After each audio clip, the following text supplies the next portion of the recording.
What's going on, everyone? Back for another episode of Gumby and the Goobers. This is the Week 4 recap and Week 5 preview. Brian, how are we doing today? Doing pretty well. If you guys were here last week, I said on Friday's stream, if Nico Collins had a good day, then I will too. And Nico Collins had a career day, so I also had one. Unfortunately, didn't have the most optimal lineup in week 4, but I entered about 45 different lineups. 28 of them were in the money, which was pretty cool. Just couldn't get that one in the top 10, which I was really trying for. But overall, a pretty positive ROI and excited to look forward to week 5. Anthony, how about you? Yeah, well, I mean, I hate to be that guy, or maybe I love being that guy, but Najee Harris is ass at football. Can we just put that on the record? I mean, this dude cannot play football to save his life. I mean, I'm sitting there on Sunday laughing like a hyena because every time I check the box score, I see one extra carry for Najee Harris for 1 yard at most. I mean, it was 5 carries for 4 yards, 6 carries for 5 yards, and the list goes on and on. I mean, poor Cordero Patterson. That's all I can say because this man came in, and if he didn't get hurt, Najee Harris was about to get benched for 35-year-old Cordero Patterson. So, yeah, he is awful at football. I am very, very glad that I will never drafted him and will never draft him for the rest of my existence on this earth. And I hope that we oblige by that in the remainder of our streams and we never draft Najee Harris. So, yes, I just wanted to make that point. Thank you.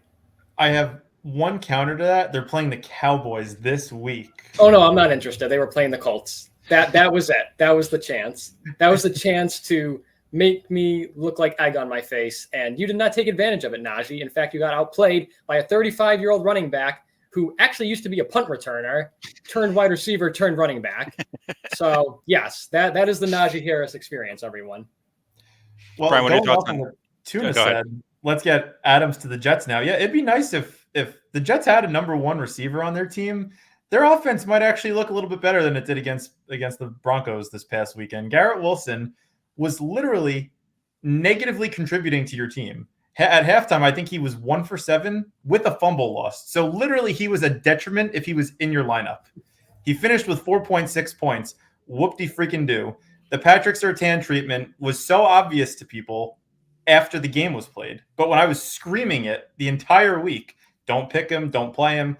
Garrett Wilson's already not good for fantasy as it is. He doesn't need help when he's going against the best cornerback in the league. So it was an obvious fade. Hopefully we can continue the trend of him being wide receiver 45 or whatever he is after this week. I'll update it. I wanted to just put out my name, Garrett Wilson, 4.6 points, just as a public service announcement. And really, I'm going to put out an official APB for everyone on that Jets offense. Breece Hall getting outplayed by a 20-year-old rookie.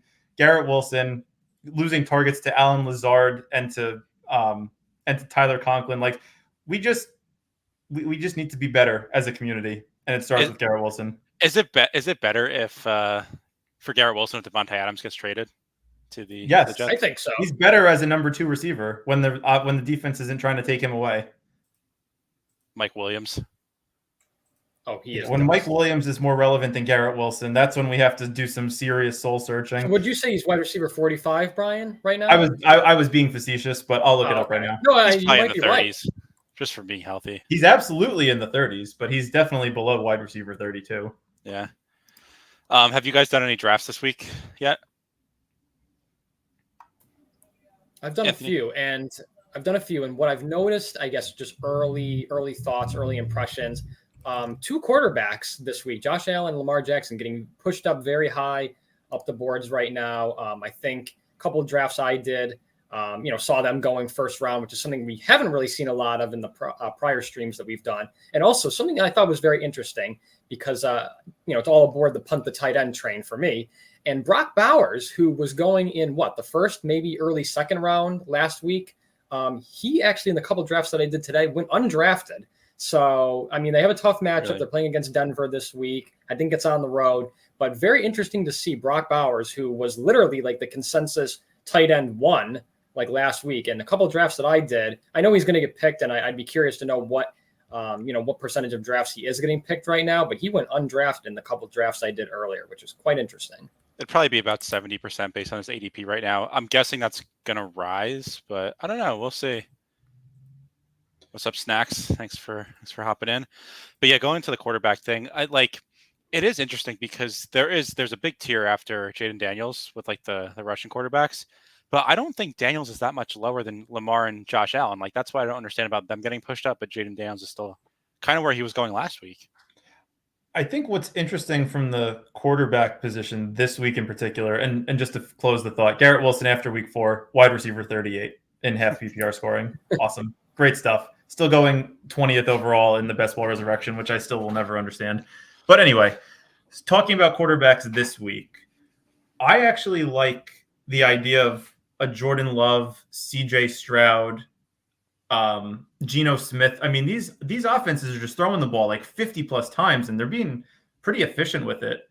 We'll get to tight end in a minute, but I really like the idea of a Jordan Love, Dontavian Wicks, and Tucker Kraft double stack in the I actually did stack Love and Kraft in one draft I did earlier. Yeah, so I am right there with you.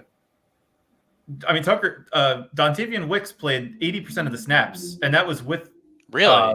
And that was with Christian Watson playing until he got hurt. Yeah, Wicks had 13 targets, and he was very efficient. He wasn't efficient with them necessarily, but he scored 2 touchdowns with them. He's an explosive player. That this guy is going to project well, and he's basically going undrafted at this point. This is why I have ball knowers with me who watch the tape, watch the film. I would not have known that, so that's good to know. Jaden Reed, holy ADP, I didn't see that. Let's get to the chat a little bit. Sup, boys? How was week 4? Brian did good in week 4. I did not do that good. Breece Hall last week, yeah, he's going to be tough to track moving forward. Well, let's talk about this for a little bit. Let's just recap. What did you learn, Eric? Anything in particular from week 4? Was there a lesson learned, or is it just stay away from the top 2 running backs every week? What's the game plan moving forward for you? The game plan is to keep trying to draft the highest projected players and to win in that way. But the problem with that is that you get these guys that are projected for such high numbers. I mean, I was talking about it. We talked about it a little bit last week. Breece Hall is splitting time with Braylon Allen. Bijan had less carries than Algier this week. The guys that are going as RB1 or 2 off the board, at least last week specifically, it didn't really seem like it was the play. Barkley, I understand, without any weapons there, why he was going where he was. It was just kind of a down week, no touchdowns. What are you going to do? But these guys that are splitting work with other players, they're never going to be guys that win you weeks. It's just like Jahmyr Gibbs. Gibbs was splitting with Montgomery. I know last week he had 2 touchdowns. Yeah. I know, but how many times is he going to score 2 touchdowns and the Lions going to put up 45 I mean, points? Brian, we talked about it one-on-one. We were texting each other, and we were saying how many running backs right now, from a fantasy perspective, do you really trust week to week on a consistent basis who aren't, in that timeshare, that committee role, like a Bijan or like a Breece Hall? And I think we came to maybe, and we were, arguing on maybe a couple, but we came to like 7 or 8, which really, when you look at it percentage wise, it's a quarter of the league. That's it. It's only 25%. So, I think that's really true. This is a good point by Easy too, because if my sheet, purely based on projection, had Nico as the 101, I just didn't have the balls to send that fully. But Easy is right, where Saquon and Breece weren't the 102. It was my sheet had Nico 101 and then Breece 102, Saquon 103. So maybe we should have trusted the projections more. Well, especially when the projections. Well, we did say Nico was going to eat. I mean, we were all over that one. Just FYI, all over that one. And even Diggs. I mean, he didn't put up a ton of yards. I mean, he got that kind of lucky rushing touchdown, which obviously you weren't expecting. But he still ended, I think, with like 15 fantasy points. So even a good day for Diggs, especially if you got him earlier in the week when the ADP was lower. But good week for Nico. We definitely were all over that one. If Stroud could have outscored Jordan Love, I would have had an insane week. Goatnap says have to trust that as much as possible. Nez GM. What's up, Nez? Goatnap said just did a Love Reed Craft. Feels chalky for doubles right now. I like the Wicks pivot. Yeah. I agree. Talking about what we mentioned last week or 2 weeks ago about the leverage conversation. Right. Reed and Wicks to me could project for maybe a point or two. Like Reed projects maybe a point or two more than Wicks, but having to spend a late first, early second round pick on him versus like a 4th or 5th round pick potentially on Wicks before the projections come out, it seems like it's a no brainer that you should be having more agree. Wicks than It's a anything. perfect example of the I leverage. think you're underestimating how high Reed's projection is going to be this week. It's going to be insane. We'll see. I'm not going away from Reed, but I'm definitely, if there's a late round player going in round 4 or 5 or undrafted in the 6-mans that I'm drafting as much as I can right now, it's definitely Wicks. Yeah. Let's hop in one. We can discuss as we go. If anyone wants to join, we're doing the main BR. And then one other quick thing I wanted to mention specifically on running backs, since we were talking about, we didn't really address that position. I will be very surprised if the projections don't love Kyron this week. He's getting all the work. He's on the field 85% of the times the last couple of weeks. I wouldn't be surprised if he was right there with Mason in terms of projections. Once I mean, so far we really haven't seen Blake Corum cut into any of the workload. 0% snap split. Yeah. I mean, which I guess, I'm a little unexpected in my opinion. I thought Corum would kind of play a little bit of a bigger factor than he has so far. I mean, Kyron, look, he's a talented guy, talented player. He's taken advantage of the opportunity he's been given. And, again, you said it about the Rams right now.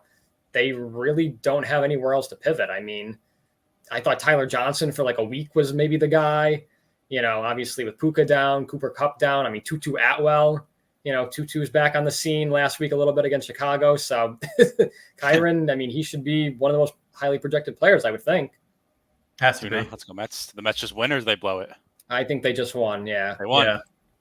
Yeah. We're actually, our mom is a big Met fan, Gumby and I's mom. So we're not those fans that are the Yankee fans that hate every New York team. Yeah. Right. So we're going to have the choice if we want to take an elite quarterback here. I'm assuming you guys are going to be against that. I'm passing on Allen and Lamar this week. Yeah. If they're going there. I did get Allen in the third, the 2-3 turn earlier today. And so I did take advantage of that, but Easy's a Yankee fan and he hates people who don't hate the Yankees. He hates Yankee fans who don't hate the Mets. So. Ooh, Brock Purdy. Yeah, 104. Well, here's my question. Who do you hate more, the Mets or the Astros? That's what I want to know. That's the real question. Because if the answer is the Mets, there's something wrong with that. I hate the Astros. Yeah. So Kyron goes. This is easy, Nico, and whoever you guys want here. I mean, do we go Nico DK? I think Reed is going to project better than DK. Against the Giants? I don't know. I mean, all right, I'm okay with it. I think Reed is going to project better than Metcalf, though. I thought you just said you wanted Wicks, though. I think Wicks is a good. I mean, I'd like to diversify. We've seen. I just think that Reed is going to be one of those guys that you're not going to be able to get in the second round after the projections are released. So it's more about just trying to capitalize on that closing that's a line fair value. point. Maybe I'm just soft and young, but the Red Sox aren't in my top 3. I would probably say Astros, Rays. Maybe they're 3. Oh, come on. You can't put the Rays up there. That's like I hate the Rays too. That's like saying the little nephew is your Astros trash or your big rival. Nez says Debo week. Talk soon. I mean, I'm gonna go back to the Ayuk well. I'm gonna do it until he does well, but I can get the Debo. Ayuk is the Mikal Bridges of the NFL. He's going to project. He might be. He really is. He's going to project well, but I mean, we haven't seen him do anything with this opportunity. He's had, without McCaffrey, without Debo, without Kittle, any combination of the 3, he hasn't done anything with it. I'm out on him. Well, it's way too early for that. He is still very good at football. We can't be out on Brent Ayuk after 3 bad weeks like this. I'm out on him until he shows me that he can actually score points. Insane. Then by that time he's going to be 9 ADP. We want him when he's the last round.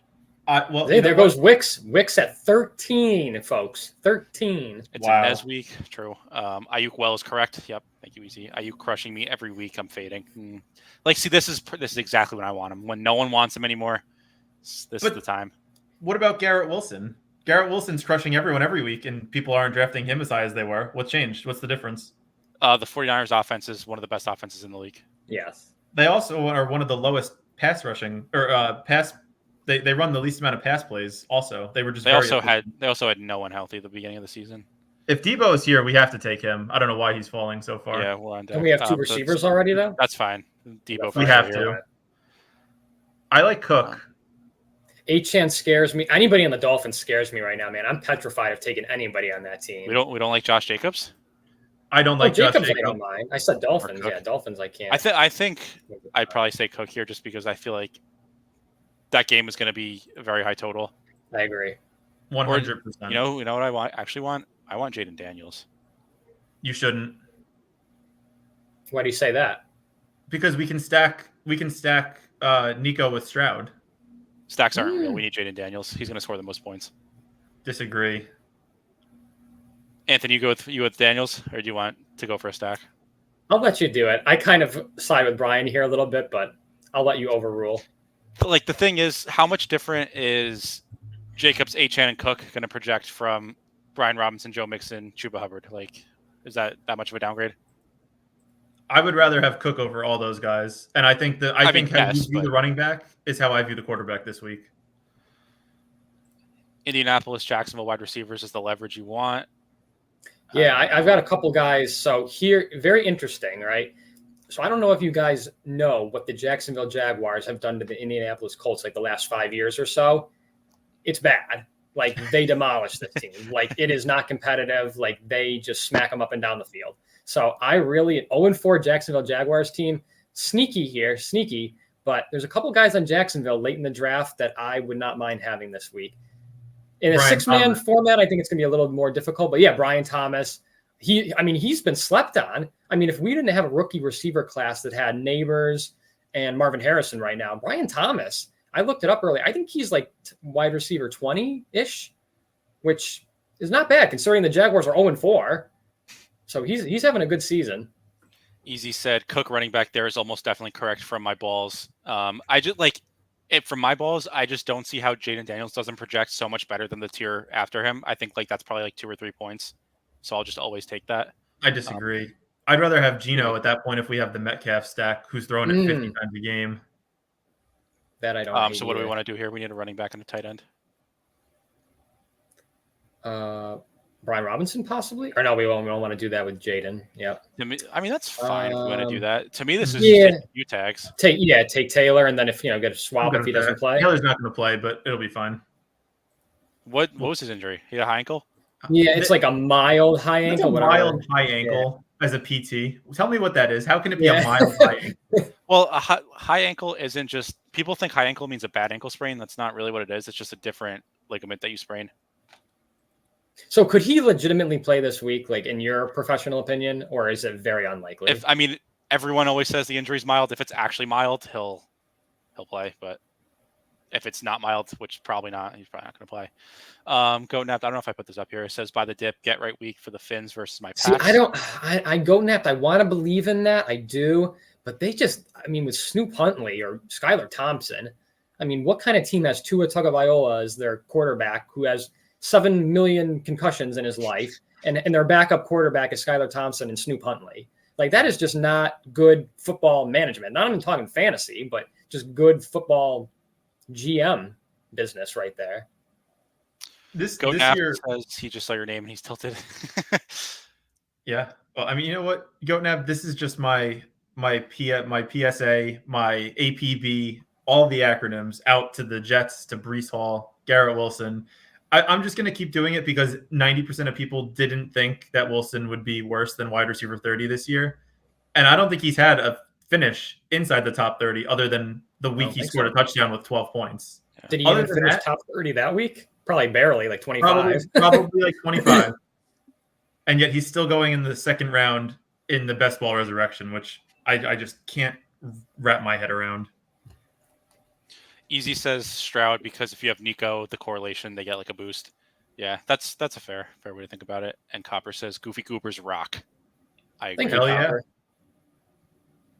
Thank you all to everyone who's joining us today. Always more fun when the stream's interactive and we're drafting with you guys and talking through some of our players. If you guys are new here, make sure you hit the subscribe button. Really helps out the channel. And if you are enjoying the content, make sure you hit that like button to help us out as well. Shout out to Copper too. Back-to-back weeks, he won the Badge Bros Brawl, which is the 3-man. Wow, nice! Congrats, Copper. Nice.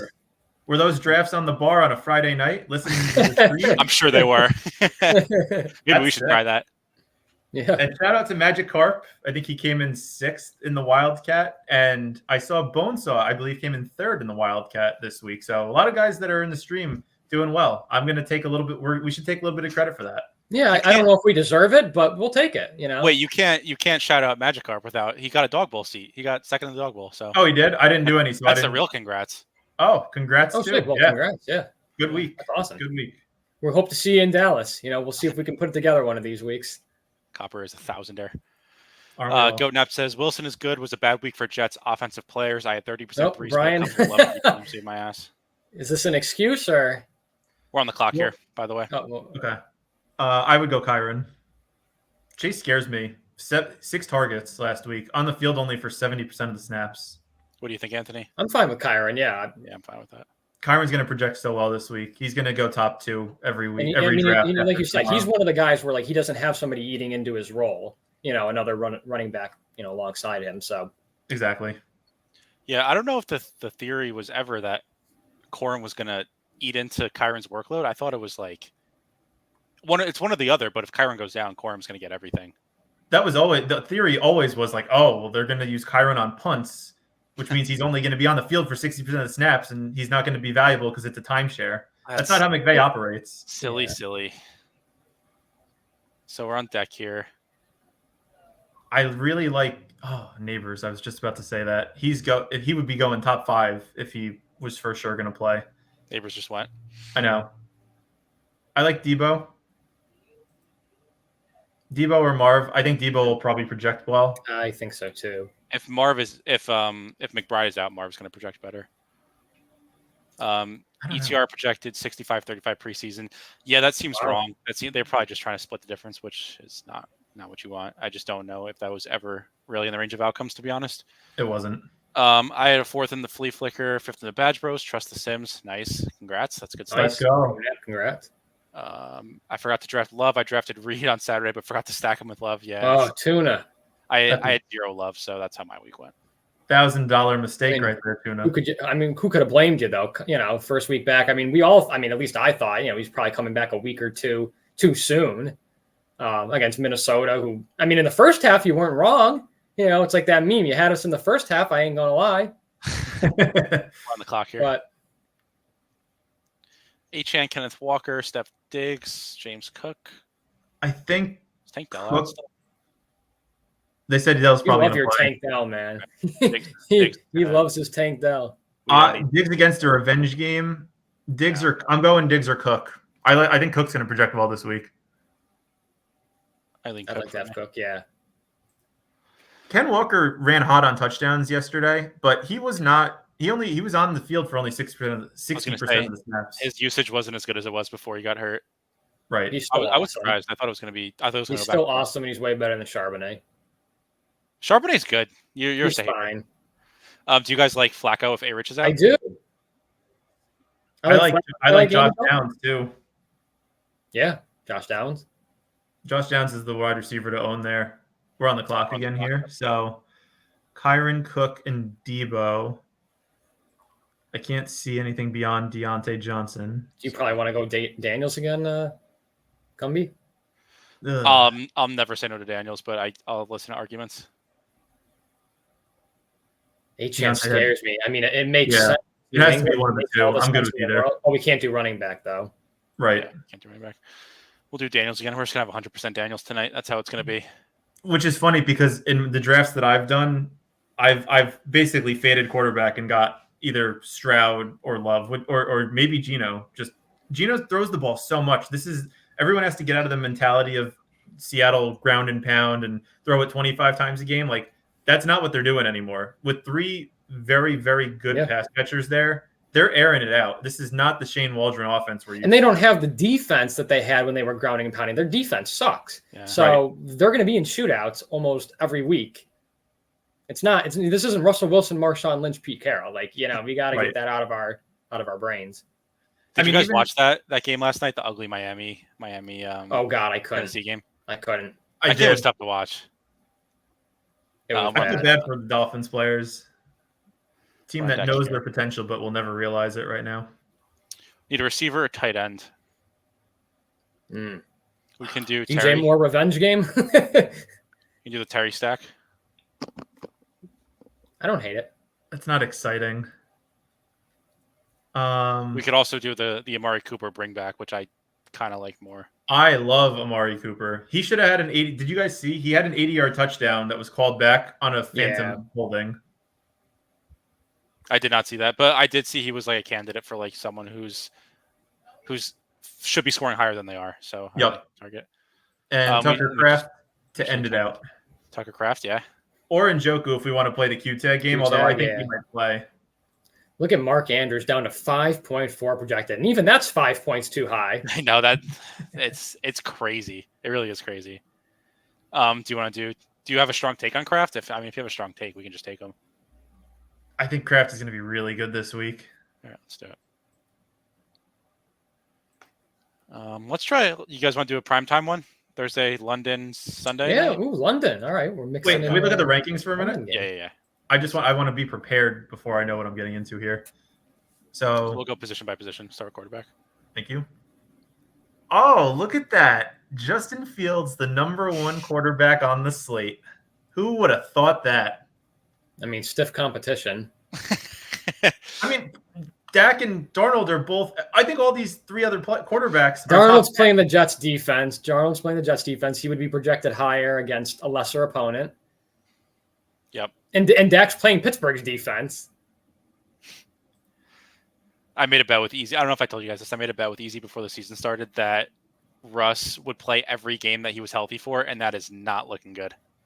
Oh, what a bad take that was. I didn't realize that it was with Easy. Yeah. Oh, that's crazy. Easy, Yeah, if you were here when we did the best ball streams before the season started, I was begging them both. Please, let's just take Fields in the 17th or 18th. Please.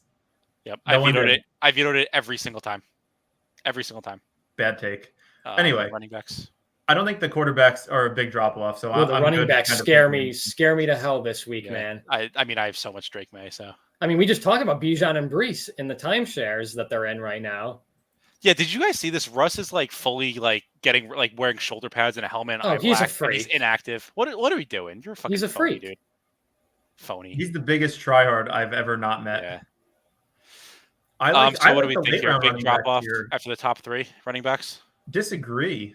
I like Aaron Jones. I like Bucky, and I like Braylon Allen. Those are the three guys that I'd probably want to take at some point in this draft. Oh, you don't like Bijan and Brees? No. Okay, well that's dumb. It is until it's not. Wide receiver. I think I like Bijan more a little bit right now between the two, which might be crazy, but I don't know. I have Braylon Allen in a dynasty that I snatched him in the fourth round, so feeling pretty good about that. And I'm a homer now, so inactive and full pads and suicides in the play equals suicides in the plane. Yeah. Yeah. Bijan playing. Is he hurt? Ankle injury. Yeah. Really? Oh yeah, that's a good point by Nick. I did not. What's up, Nick? All right, well we could fire up Tyler Algier. Hamstring. That's a tough one. What's up, Nick? Yep. It's just going based off my balls. Like this seems like a Brees 101 slate. I don't know. Maybe wide receiver. Totally disagree. Maybe Jefferson. Or Lamb, and then running back. And then tight end. This is probably Ferguson in tier of his own. And then Pitt. Pitt sucks. Pitts is terrible. Bold take after he puts up a goose egg. I was just like watching, like someone posted like every. Yeah, I saw that. And it was bad. Well, that's because I have him lined up out wide, and he's fucking doing 5-yard slants, breaking in. Yeah, against slot corners. And then he's getting thrown hospital balls. Yeah. Are we going to coin that term now? I like it. Need two to fill this, the primetime, if anyone wants to join. Yeah, I agree with James. Braylon does seem inevitable. They're using him more, especially after, if you watch that game, the Jets were on the 1 yard line. We're on the Broncos 1 yard line. They put Brees in, got stuffed twice on the goal line, and then they had an incomplete pass that resulted in a field goal. If you put in the bigger back who's just going to strength his way through the pile and fall and hit the A-gap, I think they're going to use Braylon a lot more this week. Got goat napped and snacks in the. It's so crazy though, because Brees is literally 22, 23. He's about to, and we're talking about him losing time to a guy who's younger than him. Like he's literally like 22, 23. I know. Like it's crazy. It's a crazy discussion, but I don't think you're wrong. Do you guys think Brees is just like not that good, or do you think like? No, he's good. He's good, but he's not going to put up crazy numbers in these where he's going to justify the value. That's kind of my thoughts on both him and Brees, or him and Bijan. We have the 101. Do you guys want to do Jefferson? I do. I would probably lean Jefferson over Lamb. Okay. You don't want to do running back though, for sure. For sure, not a running back. I feel like my sheet is gonna say to pick running back just because the drop off. Like I just don't want Najee Harris. So There's so many good late round picks. Though. Aaron Jones. Go to the running backs. Aaron Jones, Bucky Aaron Irvin, Jones is gonna go in the first or second round. Rico Dowdle, and Braylon Allen. Yeah, but we're gonna have 2.4 and 3.1. If we could get Jones there, he's not gonna fall that far. I think he's going to. We'll see. It'd be crazy if Braylon wasn't such a freak of nature. Yeah, guy's a beast. He looks so much better than when he did coming out of Wisconsin. It's unbelievable. If you watch his highlight tape in Wisconsin versus what he's done so far in the NFL, he looks like a totally different player. Wisconsin produces good backs, man. Always trust a running back from Wisconsin. Always take the Iowa tight end. Yep. Yeah. Exactly. Where'd Kyle Pitts go to college? He went to Florida, and I'm a Florida fan, so I can tell you all about Kyle Pitts. But no, dude, he was awesome. He was awesome at Florida. He was awesome. His 40-yard dash. His 40-yard dash was so fast. Everyone's good enough. I mean, he's a freak. He's a freak, a physical freak of nature, but he just plays for an incompetent franchise. It's unfortunate, but so that's what we got. We're on deck. We have all the quarterbacks. Probably no quarterback. Yeah. Do you guys like Drake London? Like Evans? Evans intrigues me. I don't know about you, Brian. We have two picks. Yeah. Okay. I like Evans, although he may not play. He's hurt. I would go London. Is everyone hurt? I'm done. I'm tired of this shit. Limited. I would start London, good, and then we'll talk about this pick. Yeah. Do they play Thursday? Oh, that's right. They play Thursday. Okay, so never mind. Yeah. I guess being limited. It might just be like a veteran rest day type. It might be. Let me see the running backs. It's bad. Yeah. We can wait. And tight end. Yeah, we'll wait. All right, I guess we'll go Evans. 3 wide receivers. It might not be ideal, but these weird slates are kind of just different builds. It's different. I don't want to take a running back just for the sake of having two when I don't believe in them. You know what I mean? Yeah. Yep. Usually the idea is to take 2 running backs because the running backs project higher than equal wide receivers. But like in this case, like Evans and London are going to project better than fucking Najee Harris. So let's take the receivers. Oh, God bless your soul. You took Najee Harris. Snacks, RIP. You will not be winning this one. Sorry. He should complete the team with Garrett Wilson. Yeah. The all Goobers team. At least you didn't take Bijan first. I hope you enjoy those 4.6 points, you piece of shit. Sorry. I just don't get it. Jefferson, London, Evans. So we have our pick a quarterback here if we wanted to try to stack, other than Fields, if we wanted to stack this team with anybody. Yeah. And I don't want to say who I actually want, but because Snacks and Goat Nap during the stream. Yeah. But... I have my idea too. Yeah. I probably gave it away. Oh, I would go Ferg and Dak. I love that. That's what I would do if it was me. Or maybe Darnold just to stack him with Jefferson. But Ferguson for sure. I don't mind Ferg and Dak, yeah. I mean, it's Pittsburgh, though. I don't think they're I don't know. I think they're going to get killed. Darnold in a revenge game. We do love the revenge game here on the channel. So do we go Darnold to stack with Jefferson? It works 100% of the time. Or we could just push it and take whoever falls because we have Baker and Kirk outs, too. If we want to take a running back. All right, I'm okay with pushing quarterback then. You want Braylon Allen? I do. And then I think that almost surely means we should take Darnold just so that we can get that game correlation. We don't have to. Whoever falls. Big Snacks says, I still don't trust the Cowboys. The Cowboys run D, so I'll be the guinea pig. Yeah, that's fair. Yeah, I mean, that's what we all said when they played Indianapolis, and yet I kept checking the box score, and every time I laughed like a hyena because I saw 3 carries, 2 yards, 5 carries, 4 yards, 8 carries, 7 yards. And I was cracking up. Nick said, Darnold, this is a good point too. Darnold in a tryout game for when he returns to the Jets, more than just a revenge game. It's true. This is for Darnold. What is Darnold going to sign a big contract in the offseason this year if he keeps playing at the level he's at? Yeah, I don't think with Minnesota, but he will. No, it'll be a Geno contract. How big is his contract? I don't know. It'd probably be more like a Baker contract, like 3 for $90 million. So here's the interesting thing that a lot of people may not know. Sam Darnold is younger than Joe Burrow. Oh, I did not know that. No shot. It doesn't feel right. I do not believe that. I'm fact checking you. We're on the clock here.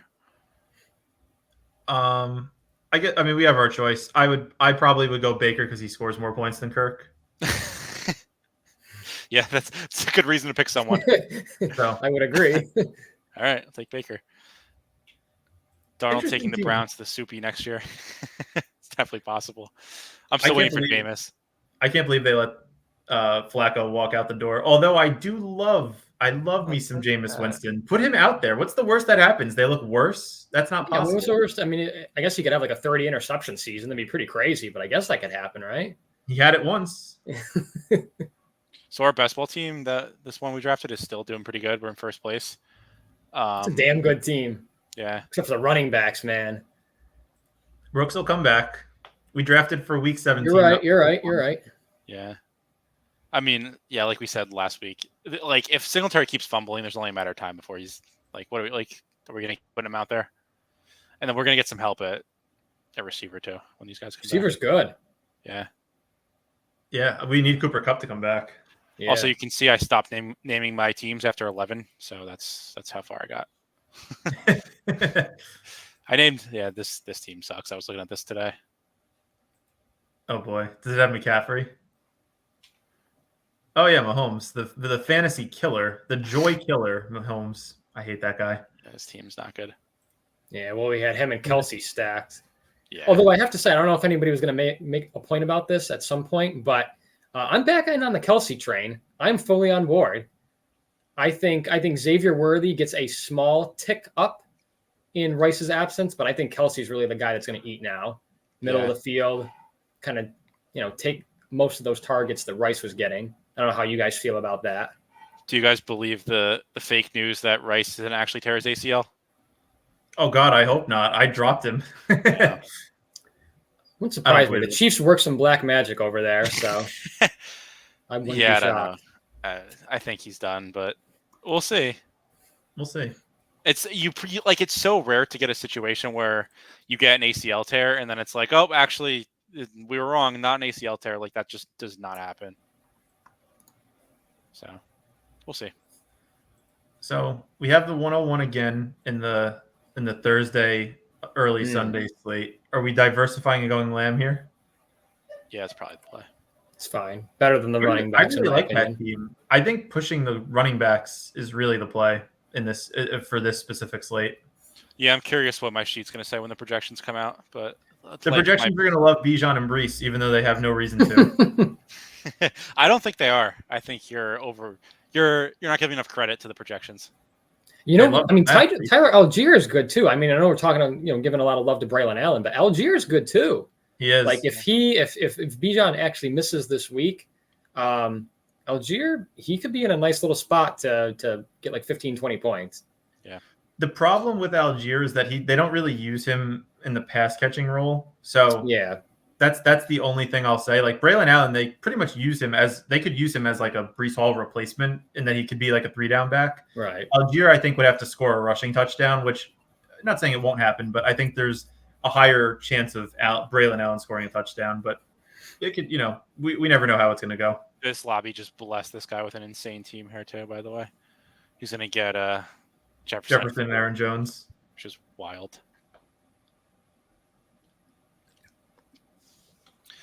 So be smart. I think what we'll do next is I want to get your guys' take for the players who are going to rise as the week goes on for each position. So we'll do kind of like and he goes Garrett Wilson. Garrett Wilson. Oh, you idiot. Oh no. That's funny. I was not expecting that. I was like, why did you guys just make that face? Well, when life gives you lemons, you make shit. Oh my God, I'm heartbroken. We might get Aaron Jones with Lamb. Yeah. Goat napped. Go Good now. pick. Good pick. But Yeah, we are good pick. sad. What do you guys want to do here? I think Pickens could do well. You can do Pickens. And then we have 2 picks. Pickens and I like London's Do usage. you want to do the field stack? You think we can push it? No. No, I don't. All right, then I'm fine with that. I'll never say no Yeah, to field. let's ride. Let's ride. Oh, snacks. If we're talking about whose pick was worse, Garrett Wilson literally almost made me have a conniption. So that pick in the 1-2 turn when you have Aaron Jones there, holy crap. Yeah, Jones at 7, free money. Yeah, that's nice. Yeah. Wish they had a cheaper draft for this one. I can't afford the $10. I'd rather play the 3. Yeah, that's fair. That is Me the only too, bad on thing 4. about these. So yeah, like I said, we're gonna project the projections and see who's gonna rise as the week goes on, because you guys are pretty on point with that last week. So that's gonna help me draft before projections, because I usually just wait. So I'll try to get ahead of it. That'll be for the main slate. That's less important here. I can tell you when we get to that point, I did a couple of drafts ahead of the show. So I can tell you some of the players that I have the highest roster percentage on so far. So it worked out last week. Hopefully we can kind of keep the trend going into this Worked out week. for you. It didn't. Yeah. It was a But fun not week for me. for me. I enjoyed it. You know what? Because you didn't have any Garrett Wilson shares. No. We drafted good football players last week, and I'm going to do the same thing this week. Najee, right? Did you have any Najee in your I portfolio? had 3% of All right. Najee. One That's team. fine. That's fine. Maybe even less. Yeah, it was probably less than 3%. I don't mind that in what was supposed to be a good matchup on paper. You know what I mean?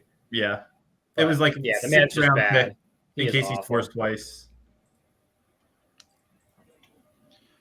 Do you guys believe in Rachaad White still, or No. no? Dead. He's dead. Yeah, I get it. Do we go Dowdle just to like totally stack that entire game? I don't hate it. We like Ferg too. May as well plant our flag. I like Ferg. Ferg seems like the obvious pick at that because he's like tight end 1 probably by far. Yeah, my sheet's gonna tell us to pick Ferg every time. Probably Pick Ferg here, and then we'll talk about the second one. Let it wind down. Oh, too late. Okay, thank you. Personally, I like Mooney, but I can get the argument for someone else. I do like Mooney. I like Mooney, and I like Bucky. Bucky, yeah. We could do Bucky. Bucky's so You don't have a efficient, back yet. man. Look at what he's done. I mean, like, he's good at football, but I just don't know how much usage he's gonna get. He's a good football player, and for that reason, I'm in. And then we need. I mean, we certainly don't want to spoil anything, but for the best ball resurrection, Bucky is definitely a target, in my opinion. Yeah, I think you would agree. That though. Yeah. I don't know what his ADP is. I'm just kind of guessing, but I'm assuming it's going to be way, way lower than you guys think. Garrett Wilson, by the way, I was looking at this before. According to, I know the projections in Underdog are meaningless, but I just found it amusing. Garrett Wilson is projected for 11 more fantasy points rest of season than Malik Neighbors. Yeah, it's crazy. You're So let's kidding. play a game. Guess Bucky Irving's ADP in the resurrection. 51. I don't think it's that high. I'm going to say like 70. 86. Ooh, smells like good value to me. It's hard to do without really knowing who's going in like 51 overall or whatever, but since we haven't done that yet. You said Dowdle. Do you still want Dowdle? That's a lot of Dallas, but I Yeah, mean, it's too much. it's the one game slate, so it's weird. I also like Mooney. I said it before. All right, we're good. I'm good with Mooney. Mooney. His usage has been good. Yeah. That's got to be one of our best picks in the Best Ball Mania. Mooney for that one team that we're in first. That's a good pick.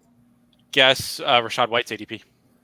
No, that's a good question. All right, It's so going to be higher than Bucky's. It shouldn't be, but I'm guessing it's probably going to be like 72. I'm going to say 66. 97. Wow. People are sharp, except when it comes to Wilson. That's amusing. So let's just. Who do you think is going to like rise later in the week? Who do you want to target now before projections come out at quarterback? For me, it's Love and Stroud. And I think it's a Gino. pretty safe bet. Gino, yeah. I do like as a scroll down. I know I'm going to get crap for it, but I'm telling you, Trevor Lawrence, if you look at the Jags against the Colts in recent history, he lights them up I can't do it. like a bonfire. I think I my can't pick get there here. in a 6-man. And So- yeah, I think in a 6-man, I would be hard pressed to be convinced to take him. But I think in like a dog bowl, I mean, like in a dog bowl, for example, like if you could get Lawrence and then like, snag like a Brian Thomas, I mean, that actually does compel me, or even like a Christian Kirk. I think Kyler is gonna quarterback 8. That's too low. He's gonna rise a lot more. Not worried about the matchup, having to go on the road against San Francisco. Matchups aren't real. Uh, Any running backs from this page here? We can scroll down if you guys don't like any here. Running backs, my highest drafted. I there when the tournaments were first put out, Thank you, Mason was going like at the 105. So I have 31% of him because I just drafted him every time he fell to the 104. Now he's obviously not. I like James Cook this week. He's my second highest exposure running back. And then Kyron Williams is my third. So Mason, James Cook, and Kyron are my top 3. If there was someone that was going to rise from like round 5 or 6 to potentially like undrafted to round 4 or 5, it would probably be Chuba for me. do we have any interest in DeAndre Swift? Are we willing to forgive and forget? Good football players only. I think he is good, though. I think, he was going through something the first 3 weeks. Like, I'm convinced. I don't know his personal life, but I think he was going through something. He found it last week. Now they're playing Carolina. If Chicago commits to actually running the ball with him, I don't know. I'm willing to forgive and forget. I'm willing to be burned again by you, DeAndre. I'm willing. I'm not. I think you're a good player. My pick is an easy one for me, Ramondre. He's going to project so well. And I just don't know. I don't get no one ever wants Ramondre Stevenson for some reason. I actually have 0% of Ramondre. That'll probably tough. pay. That offense, it's unbearable. Yeah, I don't know. I think he'll be fine. I think he won't move up after last week, or after people watching the game yesterday against the Dolphins and the Titans. There's no way people are like, I want a piece of that game. So that could be a good scroll down for sure. I also think Brian Robinson might be a sneaky riser as the projections come out. I think people are more afraid of Cleveland than they should be. Agreed. And then receivers, anything on this page? Anything you guys like? Players that I have the most exposure to, I actually have 38% Marv, which surprised me, but he kept falling. So I took him at like the end of the second, early third, which seems like good value just for the player he is. Jaden Reed, number 2, 31%. Nico, I think he's probably going to project as the wide receiver 1 this week.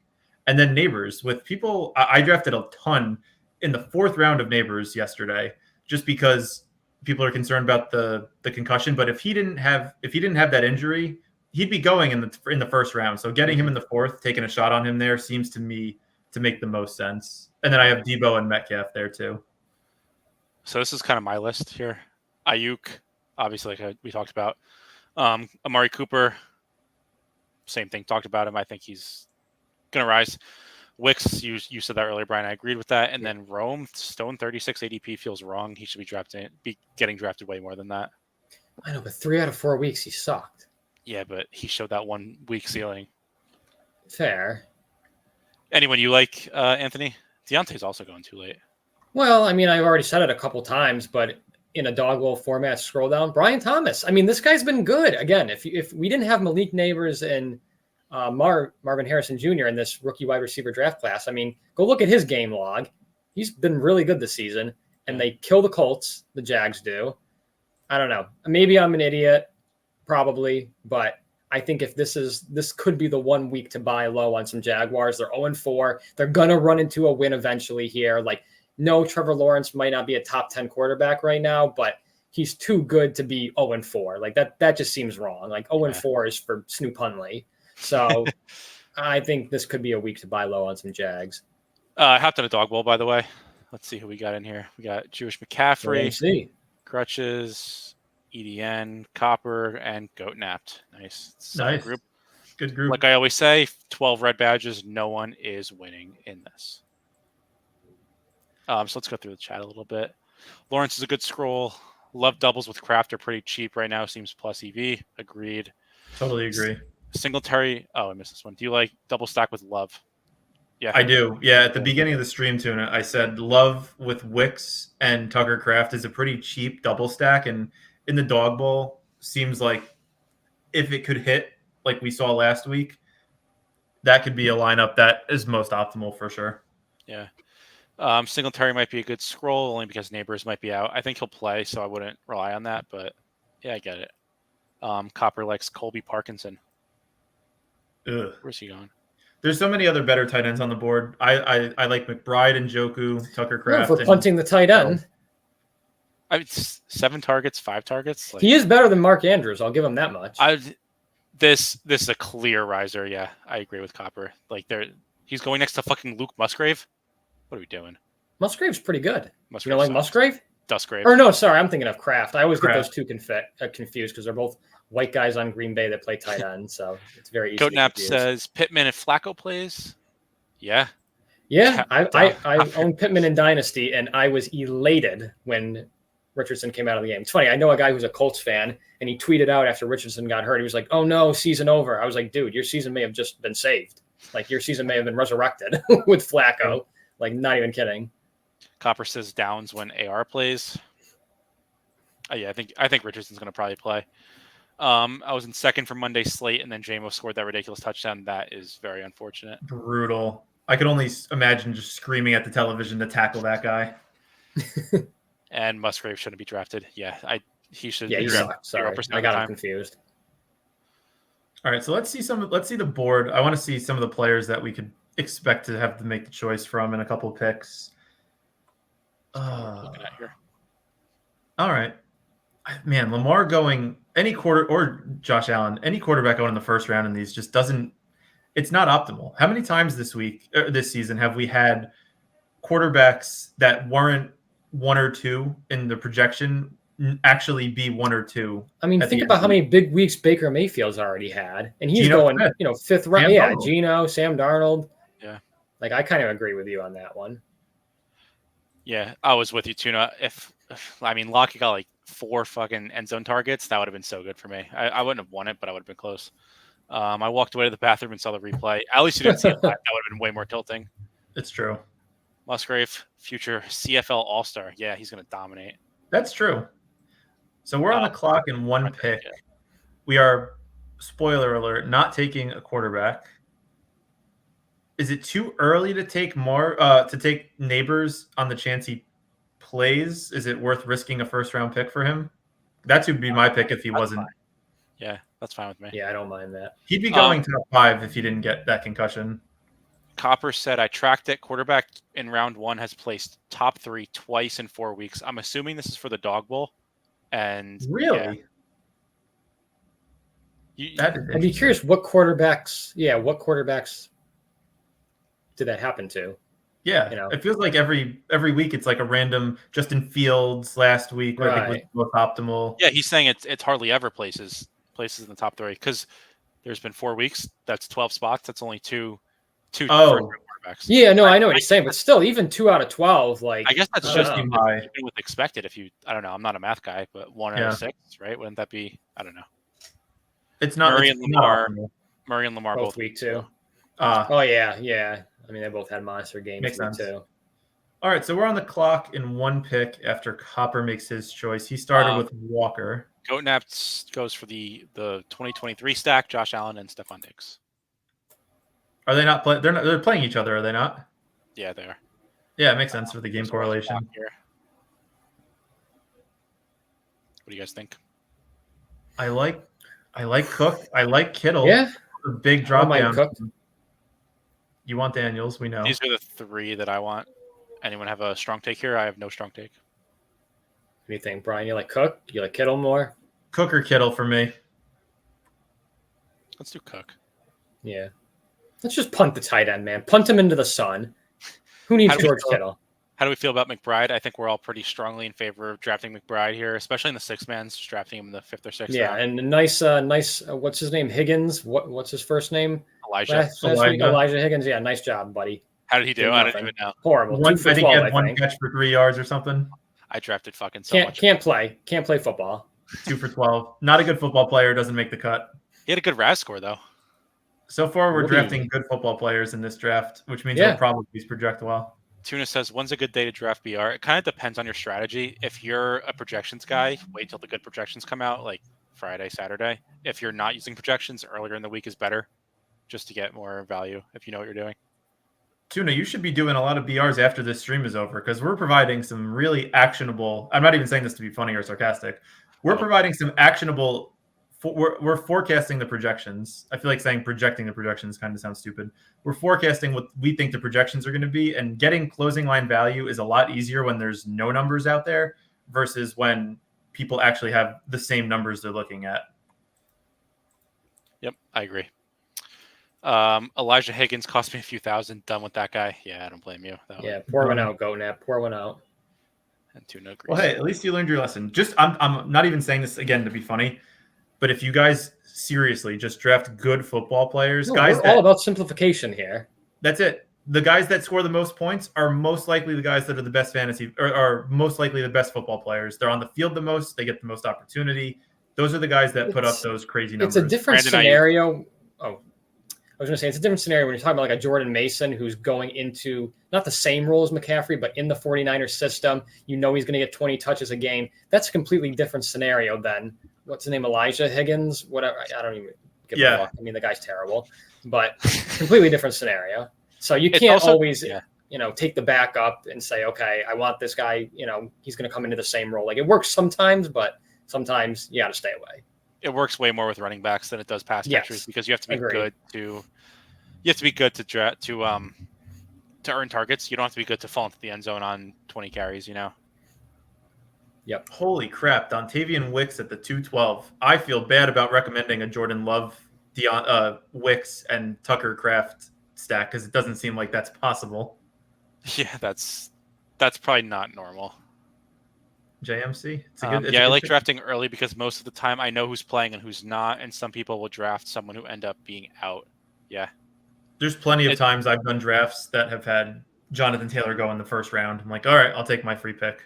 Yeah, and this is kind of like an NBA concept where so the projections in NBA, they always project everyone in, even like very questionable players. Like you won't see the projections if they're out. And like part of the skill in NBA is being able to project what the projections are going to do if the Q tag guy doesn't play, which is also kind of what we need to do now that there's so many Q tags going to be like in NFL because everyone's hurt now. 3-0 Padres, Lamar for the ship. Yeah, what if? But yeah, I don't know. Do you guys want to do NBA when it's do you guys follow NBA at all? I don't think you guys do. I do to an extent. I'll follow it if we start doing streams though.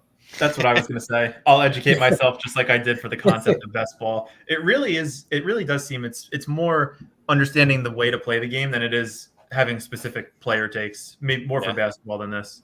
Yeah, the people who win NBA also win in NFL, also win in golf, also win in baseball. It's all the same people. So right. Like if you get the concept. Yeah, right. All right, what do you guys want to do here? We could do like a Stroud Dell. And we know you love Tank Dell. I wouldn't feel comfortable taking him. I mean Stroud here. I mean, we could take Stroud. Yeah. We don't have to. I'm not excited about Dell though. That's the only thing. Like I would want to have Stroud naked. No, we're not doing that. Either Schultz or Stroud. I guess we got to draft Dell then. That's unfortunate. Or Schultz. Okay, I'm fine with Schultz. We could pick him last. Yeah. So coming up, I like Chuba. Chuba's one of my guys this week. Yeah, played well again last week. Yeah. The only interesting thing is going to be when Jonathan Brooks eventually comes back. Like, I don't know. How is this going to shake out? I mean, we have Brooks in the one Best Ball Mania draft that we're actually in first right now. So we really need Chuba to kind of, I don't know, die. To put They'll use Brooks. Brooks is so good. They're not going to waste a second round pick on somebody that they're not going to play, especially with what they think might be a lost season. Tuna said NBA killed me. They roll players out a lot with Q tag last minute. Yeah, silly season. That's NBA can get pretty brutal with that, where someone's like not listed as questionable, and then like 10 minutes before the game, it's like, oh yeah, he's actually not playing. It is the worst. I feel like I've noticed that, even not being a huge NBA fan, I feel like that probably happens to Joel Embiid like every third day. Yeah, it's probably like a couple times a week it happens to like a pretty highly drafted player in NBA. Brian Thomas. Yeah, There you I wasn't gonna say anything, but I was hoping either Chuba or Brian Thomas fell to us. Let's see who's on the board here with our pick coming up in 2 spots. I'll take Terry, kind of begrudgingly. Maybe Pittman might be the guy if you like DJ Moore this week. Yes. Why? Revenge game. He's a very good football player. Okay. Tell me he's not. I didn't. I just Terry, said I'm okay with also it. a good football player. I think he's fine. DJ Moore goes. Copper snipes us. Unbelievable. The things you do to the people you love, Copper. I know you said. Did you say Kirk? Maybe. JSN has this ADP is wrong. 12 targets. Yeah, I agree. They throw the ball so goddamn much. Any preference for the cute guys? I guess Terry. Right? I think that's probably. Probably. He's probably going to project the highest. Yeah, I think so too. Copper wanted Brian Thomas. Yeah. Same. I wasn't going to say anything because I knew we were drafting. Yeah. Yeah, literally like the entire edge in NBA. Well, not the entire edge, but a lot of the edge in NBA is just predicting which Q tag guys are going to play, which ones aren't. And like another thing is like the back-to-backs, because like some guys will sit on back-to-backs and like you just know, like just from like following the sport, like this guy is going to sit, even though he doesn't have a Q tag yet, he's going to sit tomorrow because he played today in a back-to-back. It's a whole fucking beast. And I thought keeping up with NFL injuries was a full-time job. Seems like that's just scratching the surface. Yeah, NBA is just the worst. Anyone do any baseball lineups today? I did not. I was thinking about it. I don't mess with baseball. If you're gonna do baseball, I don't know how much you know about it, but like stacking is super important. I was gonna say, I would imagine you'd want everyone on the same team in your positional lineups. Yeah, you don't need to do everyone, but like I like to do a lot of 3 2s and 4 1s personally. But it kind of depends on the slate. Depends what falls to you. Yeah, I mean it makes sense though, because if a guy that you have on your team gets a single and then the next guy who you also have hits a home run, both score the runs and you get an RBI. So seems like that's probably the best. Also, we should talk about this at some point. Not right now, but I'm starting to think that in best ball, correlation in week 15, 16, 17 really doesn't matter that much. Oh, boy. I'm sure the numbers don't support what I'm saying, but seriously, they don't. How many times have we tried to correlate teams where like it's 42-10 and it's like, oh well shit, that game kind of just threw itself out. Half of the game was great, but then Josh Allen has 8 points and James Cook doesn't score a touchdown and they put Ty Johnson out on the end zone. Like when you could have just taken Malik Neighbors uncorrelated who scored 50 points. Like, yes, you're right. But you're only remembering the games that fail. There's also, how about Seattle and who they play yesterday? Detroit. The Lions. Stack that game. Congratulations. You're rich. Yeah. Teams that correlate week 17 are sharper and better built than those that don't. Yeah. I mean, like, you just want to do as many things that you can control as possible to like give yourself the best chance to win. But would you sacrifice drafting what you think is a better player? Like if you think a player is going to project 2 more points in week 17 than another guy, but you want to take that guy just because he correlates, seems wrong. This is information overload here, but so ETR did like week 17 sims last year. So this is all the teams who made the week 17 finals. It's 42 teams, and it sims it out. I think it was 100,000 times or something crazy. And it says like how often they win, how often they get top 10, and their like expected payout. So the teams that are at the top, it's all game stacks, every single one of them. I forget who the Cowboys played last year. I think it might have been Detroit. If you just like want to look through these, I'll send you guys the link. It's just all game stacks that are at the top, just because it's correlated. I mean, I understand that they would project better that way, but they may not actually score the most points that way. They may not, but you got to find the game that does. You know what I mean? But sure, they may not score the most points, but like, what are you going to do? Like, how do you find the players who score the most points? You draft the best players available, regardless of who you're in round 18. Everyone. Matchup. I feel like that's redraft brain. Is that redraft brain? No, it's scoring the most points brain, because if you have like like Stroud will project better. Okay, Eric just left the stream in protest, but until he comes back, if Stroud projects 2 points better in a week because you already have Nico, it's going to inflate both of their production. But standalone, if you were to draft Nico and then have like a Jordan Love, to me, it's almost like hedging a bet, but also shooting for the most possible upside. What do you have? Do you have any thoughts about that, Anthony? No, I mean, I kind of argued the same thing. I kind of argued the same thing a little bit with Eric. I think it was like a week or two ago. And I don't think, again, it's a hard balance, because basically what you're saying is we don't overcomplicate things, right? It's kind of like if you ever heard the phrase, I'm sure you have, like KISS, like keep it simple, stupid. Smart guy. I think that's a little bit what you're right, what you're referring to, which again, I think does make sense on the surface. But having said that, it's kind of like what Eric just said too. It's like, all right, you have like Seattle, Detroit, like, yeah, if you game stack, I don't know, what was a fucking low scoring game this past week? Like, I don't even know. But like if you, Titans and Dolphins. Right. Titans and Dolphins. Like you game stack that, which I don't know why the hell you would, but let's just say you did. All right, you shot yourself in the foot. But again, then you game stack Seattle and Detroit. Now, you're taking home the trophy. So, right. Yeah. I get it. It's a fine line. I mean, I see both sides of it. Can you guys hear me? Yeah, you look fine. Yeah. I sound fine. Yeah. Sorry for making you sound fine. Sorry for making you go off there. I guess the thought of not stacking just was enough to leave the stream. Oh, we just autoed Schultz. Oh boy. That's what we wanted, though. Oops. Not Did in round we want 5. that? Yeah, but not in round 5. Fair. Yeah, that's true, Tuna. If you took a Titans running back, you definitely did well.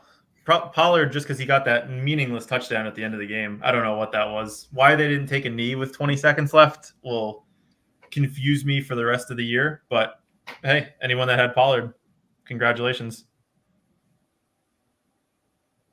We're on deck the here. Titans are for your fantasy team. Do you guys want to do Jonathan Taylor here? I was going to say Trey Sermon, but Q-tag it. Yeah, smart. Oh, yeah. I'm going to make this pick and then restart my Wi-Fi because you guys sound like robots. Give me like 2 seconds. Okay. Yeah, it's a little blurry on my end. I don't know about for you. So I guess while he's out, do we have any points that we want to, I guess just like player take wise, that we want to discuss for this week? I'll talk about I have some interesting observations from week 4 that I think are are good talking points that we can discuss. If there's anything that I say that's interesting to you, let me know and we can talk about it in more detail. But first thing was Jamar Chase was only on the field 79% of the snaps, and he only had 6 targets. When I was talking before about Jamar Chase like not being that important to the offense, I meant that he doesn't get those like 10, 12 target games that Neighbors, Lamb, Jefferson, Tyreek Hill kind of require for the offense to move. T. Higgins had 10 targets. Like, yeah. If Chase doesn't have that 65-yard touchdown, he finished, I think his stat line was like 3 for 70 in a touchdown. Well, there's no doubt that, I mean, with Cincinnati, I mean, Chase, when, you've got Higgins on the field, when he's, playing and healthy, like Higgins as a number 2, I mean, I think like with Miami's a little bit of a different scenario because I think Tyreek is just like the way that you can use Tyreek, even though Jalen Waddle's there, like the way that you can move Tyreek around the formation, put him in the backfield. Like you can do all sorts of things with Tyreek that maybe you can't do with Chase necessarily. So I think that's a little bit of a different dynamic. But I mean, I don't know. I mean, yeah, right. He only got the 6 targets, but he had, the 65-yard touchdown saved him a little bit. I know you're not the biggest Chase fan, and I get that to an extent. Why you might not rank him as like a top 4 or 5 wide receiver every single week. But I mean, for my money, like, I don't know, I still love the dude, but I mean, as long as Higgins is there, that's different than some of the other number 1 wide receivers in the league. I mean, think about like CeeDee Lamb, right? Okay. CeeDee Lamb, who's his Robin, Brandon Cooks, who's 35 years old, you know what I mean? Justin Jefferson's got Jordan Addison now, but I think the Bengals, even for the past few years, we've talked about that. Like, I mean, they had Tyler Boyd, now he's moved on, but Yoshi Voss, he didn't do much, on Sunday, but he looks kind of good. So the Bengals seems to just always have, since Burrow got in the door, like weapons. And that's kind of my point with trying to just stay away from Chase, just because like unless the matchup calls for it, like I thought it did last week, the chance of him scoring 30 points, just the way the offense runs there, it just doesn't seem like it's likely to hit that often. Eric, you back? Ready to go? Yeah, I'm good. What do you guys want to do next? We didn't do a dog bowl yet, did we? Yeah, we just did one. We just did. We haven't done any of the 6-mans. I like this. Yeah, that's what I'm thinking. Yeah, we want the 6-man. Yeah. What the main? Yeah. That or the Wildcat. I love the Wildcat. That's all I play, and I have a great time. What do you guys think? Bengals, Ravens? I actually like that, Tuna. Really? I disagree. Both of the. I mean, both their passing defenses are not great, especially Cincinnati. Those individuals. No, I mean it depends. Like, are you saying like Tuna? Are you saying like Mark Andrews? Because no, we're not doing that. But if we could do like a little Zay Flowers, a little Isaiah Likely maybe from Baltimore, and then you get a Higgins or a Chase. You're not feeling it, Brian? No, those in-division games are always just grueling, slow, methodical. Like I wouldn't be surprised if this was one of those games that everyone's kind of in on this week that just totally is like a 17-13 game that you just wish you didn't have players in. Yeah, Tuna said he also loves the Wildcat. I think the Wildcat, like we talked about, the Wildcat's a great place to start because like $3 plus a lot of the sharper people are just auto drafting it. So just literally just by stacking, you're getting an edge on a lot of people. So yeah, I think that's a good way to attack it. F that guy. Fuck Andrews. Yeah, fun fact about Andrews, he actually has less total points than Jared Goff does receiving points after yesterday. I thought that was a wild stat. I saw that. Oh, you saw that? I did see that. That's funny. Mason 101 just feels not right. I don't know. I disagree. I don't know. If Kyron falls to us, though, I will. Oh, he went. That's unfortunate. I mean, Mason's got an unbelievable matchup this week. Yeah. He's probably going to be. I mean, he's got to be RB1, right? Projection wise, you think over Henry? No, I don't. I think it's either him or Kyron. I don't think Henry's going to project as well as people think. Well, Nico here. You don't like Henry. Nico here for sure. You're still out on him, huh, Brian? I'm staying away from these running backs that have split backfields. Seems obvious, but I don't know. Do you like Reed or Debo, Eric? Or who do you like out of the 4 receivers? Probably Debo. But okay. I think it's close. I don't think it's you have to pick one. How do you think Nico and Neighbors would be common? Like, how common do you think that would be after the projections are released? Oh shit, we're on the clock. Yeah. All right. I guess not as common as Nico and Debo. I mean, you could just get Neighbors later, so there's no reason to take him here and reach. The Q tags, people get scared, they fall further than like a normal player does, and they also go earlier than people expect. Yeah. Just a bigger range. Fade running backs 101 and 102 in profit. Yeah, true. It's Ricardo's 0.5 points less than Mark Andrews. Dude, I was gonna say I didn't know this until I looked at the snap share by position by team. Patrick Ricard was on the field for over 50% of the snaps last week. Very interesting. Good teams use running backs. He's good though. He's a multi-time or he's a multi Pro Bowler, I think. Yeah, he is. I think so. Yeah. Good teams use fullbacks. It's just the way it is. Hey, I mean, look at Juszczyk. That makes my brain hurt. I mean, think about it. All the best offenses use a fullback. The Ravens use a fullback. The San Francisco Niners, I guess the Dolphins with Tua. The Ravens. Yeah, it's true. Oh, man. I would love to get a couple players that are here. Yeah. Jordan Mason, Jaden Reed is going to be a very infrequent combination after the projections are released. There's no way he should be falling to the end of the second. Yeah, we'll see. I don't know. I could see Reed not being projected as high as people think. Because Wicks is doing something? I think that it's going to be more so Wicks benefiting from no Watson than Reed benefiting from no Watson. Well, and just in terms of being on the field, that's 100% true. Wicks played 80% of the snaps last week after Watson got hurt. Yeah. Lipke, yeah. Yeah, Lipke, yeah. Most glorious of all fullbacks. Yeah, that was a fun story. Did I not say I think it was Brian that you disagreed with me, but did I not say like a week or two ago that Kareem Hunt was going to come in and make a bigger impact than Carson Steele? You did. We're on the clock. I don't usually like the quarterbacks early, but Josh Allen to me seems like a screaming value. I agree. This is not early anymore. I don't know how that even happened, to be quite honest. I like the idea of correlating that game with or stacking with Kincaid too. Ooh. Yeah, no, I love that. I don't know about you, Eric. Do you think Kittle's going to project more than the potential Kincaid? I think I would rather just go Kittle.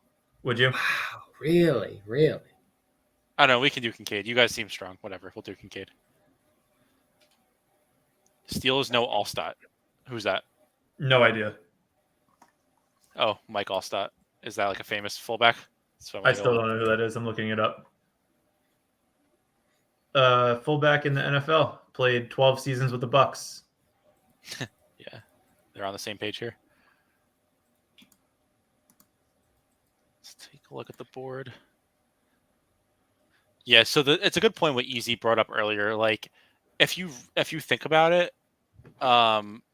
correlating is a way to get increased projection, like indirectly, because if Josh Allen does well, obviously Kincaid's going to do well. So like in that this universe and this team we're drafting, we're saying Josh Allen goes off, so probably Kincaid goes off too. So his projection is like boosted because we already have Josh Allen. Right. That's what we were saying before with like Stroud with Nico will project for 2 to 4 points more together than they are apart. Do yourself a favor and watch some Mike Allstott highlights. He was a savage. All right. I know what I'm doing after we're done. Yeah, I mean, I said punt the tight end, but I never said anything about fullback. So, go home and watch some fullback highlights. So I think I like the value at running back late, I'm realizing on this slate, which is not something that I had really thought through too deep before the stream. But getting somebody like James Conner to correlate with Debo and then Chuba as our 2 running backs, like that sounds fun. Do you guys want to do HN here? No. Yeah, he scares me to death, man. I don't know. It makes all the sense in the world, like I said earlier. It makes all the sense in the world, but I don't know. Who do you guys want? I like Conner and I like Chuba. I'll do Conner. Connor's just over-reliable, man. Connor he's over-reliable, is he not? Until he gets hurt. Yeah, he'll score points every week he's in. Can't take Miami this week. Or any week without Tua. Yeah, that's true. We're on the clock here. You can do receiver or running back. Deontay? Wicks? You want 3 running? You're usually a 2 running back guy. Yeah, we can switch it up. I think that these receivers are good here. I'd probably lean Wicks over Deontay this week. I would agree with that. Yeah. If we're going receiver, that is. Wicks is going to be one of those guys that you're going to be shocked at when you see the projections this week. Without Watson, well, actually, you know what? Initially on Wednesday when they release tomorrow, it'll be a little underwhelming for Wicks, which to me is still good closing line value because they're probably going to project Watson in when they release them, which means that Wicks would 100% be the one that gets the highest boost from him being out. So don't be deterred if you see Wicks just go from 8 projected points to 11 if and when Christian Watson gets ruled out. Good point. So we'll see what happens. I mean, I've been on the Deontay Johnson hype train the past couple of weeks, and he's delivered. I mean, I can't say anything bad about the guy. He's delivered the last 2 weeks. If you took him, especially, the value that you were getting him at, probably mid, 4th, 5th round, maybe even the 6th a couple of weeks ago. So, yeah, I mean, he's delivered. I still like him a lot. I mean, as long as Dalton remains the starting QB, which he's going to for the foreseeable future, because Bryce Young, again, going back to our previous argument, not good football player. So, yeah, I love him, but on Tavian Wicks, yeah, I'm going to try to stack him as much as I can this week with love, if it falls to me. But it sounds like Wicks is going pretty early. Do you guys want to do a couple of primetime slates to finish it? Yeah, I'm down. cool with that. And if you guys are enjoying the stream, if you wouldn't mind hitting that like button, really helps out the channel grow. We appreciate all the support that you guys have all shown us since we've started this a month and a half ago at this point. And if anyone's here that's either watching or listening after we're done, please subscribe. Really helps out the channel grow. The more people we have, the more fun the streams are. So we really enjoyed interacting with you guys and excited to continue doing this moving forward. So we need one to fill. This is the Thursday night, Sunday morning slate. Yeah, we need one to fill this. I love the London games, man. I wake up, I get my cup of coffee nice and early in the morning on a Sunday. I sit down, I watch some football. Well, I mean, what's better than that? Ricky, shout out to you. Appreciate the like. Yeah, the London games are just awesome. Like early morning football, so good. So good. Think about these West Coasters, man. They wake up at like 6 a.m. for these London games. Oh, we're in here. We're on the clock. Ooh, that's fun. To me, I'm totally fading the running back. So to me, it's between the two receivers. I'll let you guys decide. I like Jefferson. Yeah.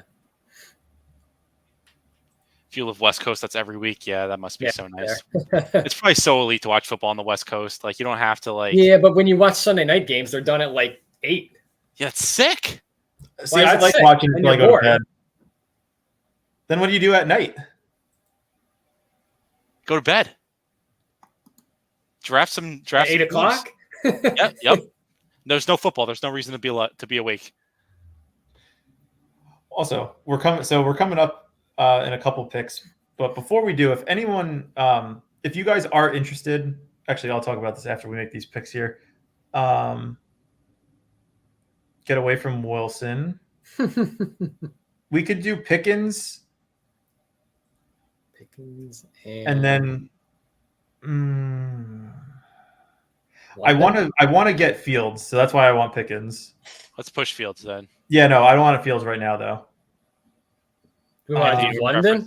Want to do London? London or Addison later? London or Addison, but with Jefferson. All right, we got Pickens.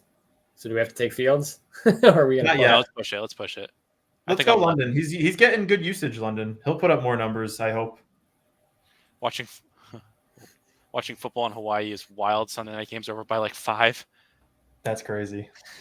That's gonna be wild. What time does it start? Like 5 in the morning?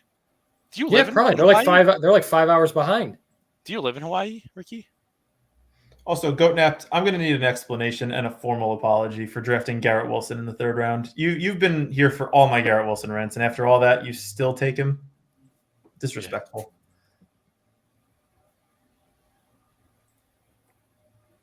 So if we can get... Wow, Jordan Addison really falls. That's good value. This team is a good team here. Yeah. I think we've had the 101 all 3 drafts we did for this. We have. That's good. So the bring back has to be Garrett Wilson is the man. Garrett Wilson is the man to lose you every week. Yes, I agree. And Ricky said that he's in Cali but has a daughter in Hawaii. Oh, that's pretty cool. That time zone would just like totally throw me off. Oh, right. Goat napped, you little. Oh, that's crazy. Come on, man. You knew we were going Fields. You got no correlation in that. That's disrespectful. He's a sneaky bastard. Maybe Dowdle? Feels like correlates with Pickens. Really? You go White? Okay, we can go White. Yeah. It's not exciting. And then we have another pick, tight end or quarterback. Oh, Kyle Pitts. I'm sorry for what Atlanta's done to you, man. I would probably go Darnold to stack with Jefferson. I like that. I think he's going to be the one that scores the most points in the quarterback position this week. All right, then we want a lot of Darnold. He said that was an auto. Oh, goat napped. Brutal. No, you're fine. I was just kidding. You're good. Yeah, it's not that serious. Yeah, no, it was really not that. We're just doing this for fun. But I swear to God, if Justin Fields would have won us the money, I'm going to be really pissed. It's all fun and games until you fuck with my wallet. Then it's unfortunate. No, that's Spectrum Internet, man. Anthony called it out a week ago. No, you guys thought I was kidding, dude. I used to have Spectrum, and that shit sucks. What do you guys want Team to do? Verizon, and I'm happy with it. I like the usage with Fryermuth last week. Fryermuth or Cotton or Kate or sorry, Cotton. I like that. Tyler Conklin. Sorry, I was looking at Otten when I was trying to say Conklin. I like the top 2 tight ends on the board here. Either or, I'm good with. Can we see the team? I just want to see who our pass catchers are. We have Pickens, so I'd probably go Conklin to diversify. Plus, we get the correlation with Jefferson and Darnold. All right. Well, Goatnap just took the patty cake, so. Okay, that's a good pick. Let's see if anyone's in a dog bowl. See if there's a lot to fill. 6 to fill. Nice, not bad. And if you guys are interested, please either comment in the chat or comment on the video once we're done if you're seeing this afterwards. But we're going back and forth on the idea of doing the best ball resurrection that starts from week 6 forward. Yeah. So if you guys are interested in us doing a couple drafts in those, let us know. It helps us when you tell us what content you guys find the most valuable and most enjoyable to watch. So we read all the comments both in the chat and on the videos once they're posted. So if you have anything to say, make sure you let us know. It's 62% full, which is fucking crazy. Meaning that's high or low? That's way higher than I thought. Look at this team. Someone drafted this in the double Monday night game slate. Someone picked AJ fucking Barner and got first place with it. What are we doing? Wow. That's crazy. Wow. That has to be an inside job. That's the team that won. That's crazy. Well, it won the smaller contest, not the big one. Yeah. Oh, nice. Goatnap said $100 each to the charity of your choice if Fields wins it from that pile. You know what? It's on record, so we're good. Yes. I will be looking up what charity I want to donate to.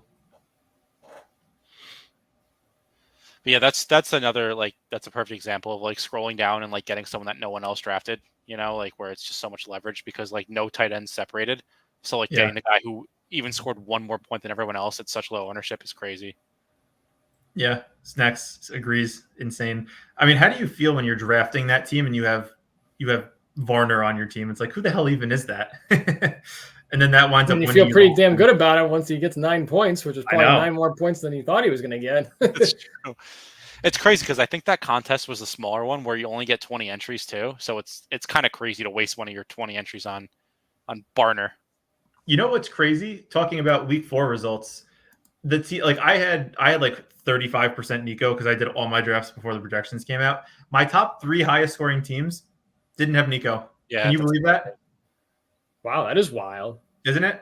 I mean, I had 5 teams in the top. What was your highest scoring team? Do you have in front of you? Do you know it? Yeah, it was. Let me find it 1 second. I'm still learning to navigate Underdog. It was Baker, Jordan Mason, James Conner, Jefferson, Mike Evans, and Goddard. Yeah, that's a good team. It's a good team. I'll pull up my highest scoring team. This was my best team. It wasn't great.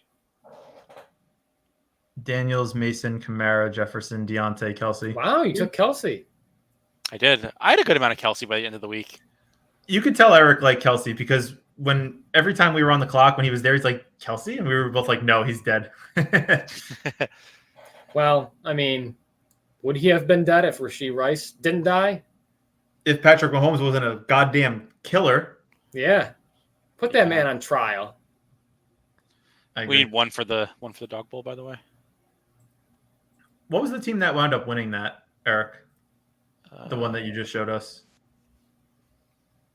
Jordan Love, Jordan Mason, Kamara, Nico. Yeah, I mean, if you had the balls to take Jordan Love fresh off injury against red hot Minnesota. Yeah, that was the problem. Was I did all my drafts before he was gonna play. Yeah, I did. I finished my drafts on Friday, so I just was kind of shut out of that combo. Yeah, interesting. And then our boy Pete Overzet got 5th. Nice, good job, Pete. Yeah. Yeah, I mean, if you were looking at that lineup at halftime, you were like, "Oh shit, I just wasted $25 on this shit." And then once the game's over, it's like, "Holy crap, that team was top 5." Yeah. Yeah. But yeah, it's funny. Still need one. It's the loneliest number. And that's true. It's very true. Oh, and Pete had a 7th place team too. Wow. Good fucking Oh, day. good week for Pete. I was doing a couple of drafts against him earlier yesterday in the Wildcat, making some interesting selections. He's very high on Jaden Reed as well this week. He took him in like at the 104 like 3 drafts in a row. Thank you, Respooked. Join the draft. Thank you very much. One more to fill. Yeah, and Snack says that he would have been crying later about that Varner pick. Crazy. Just goes to show sometimes it pays to be different.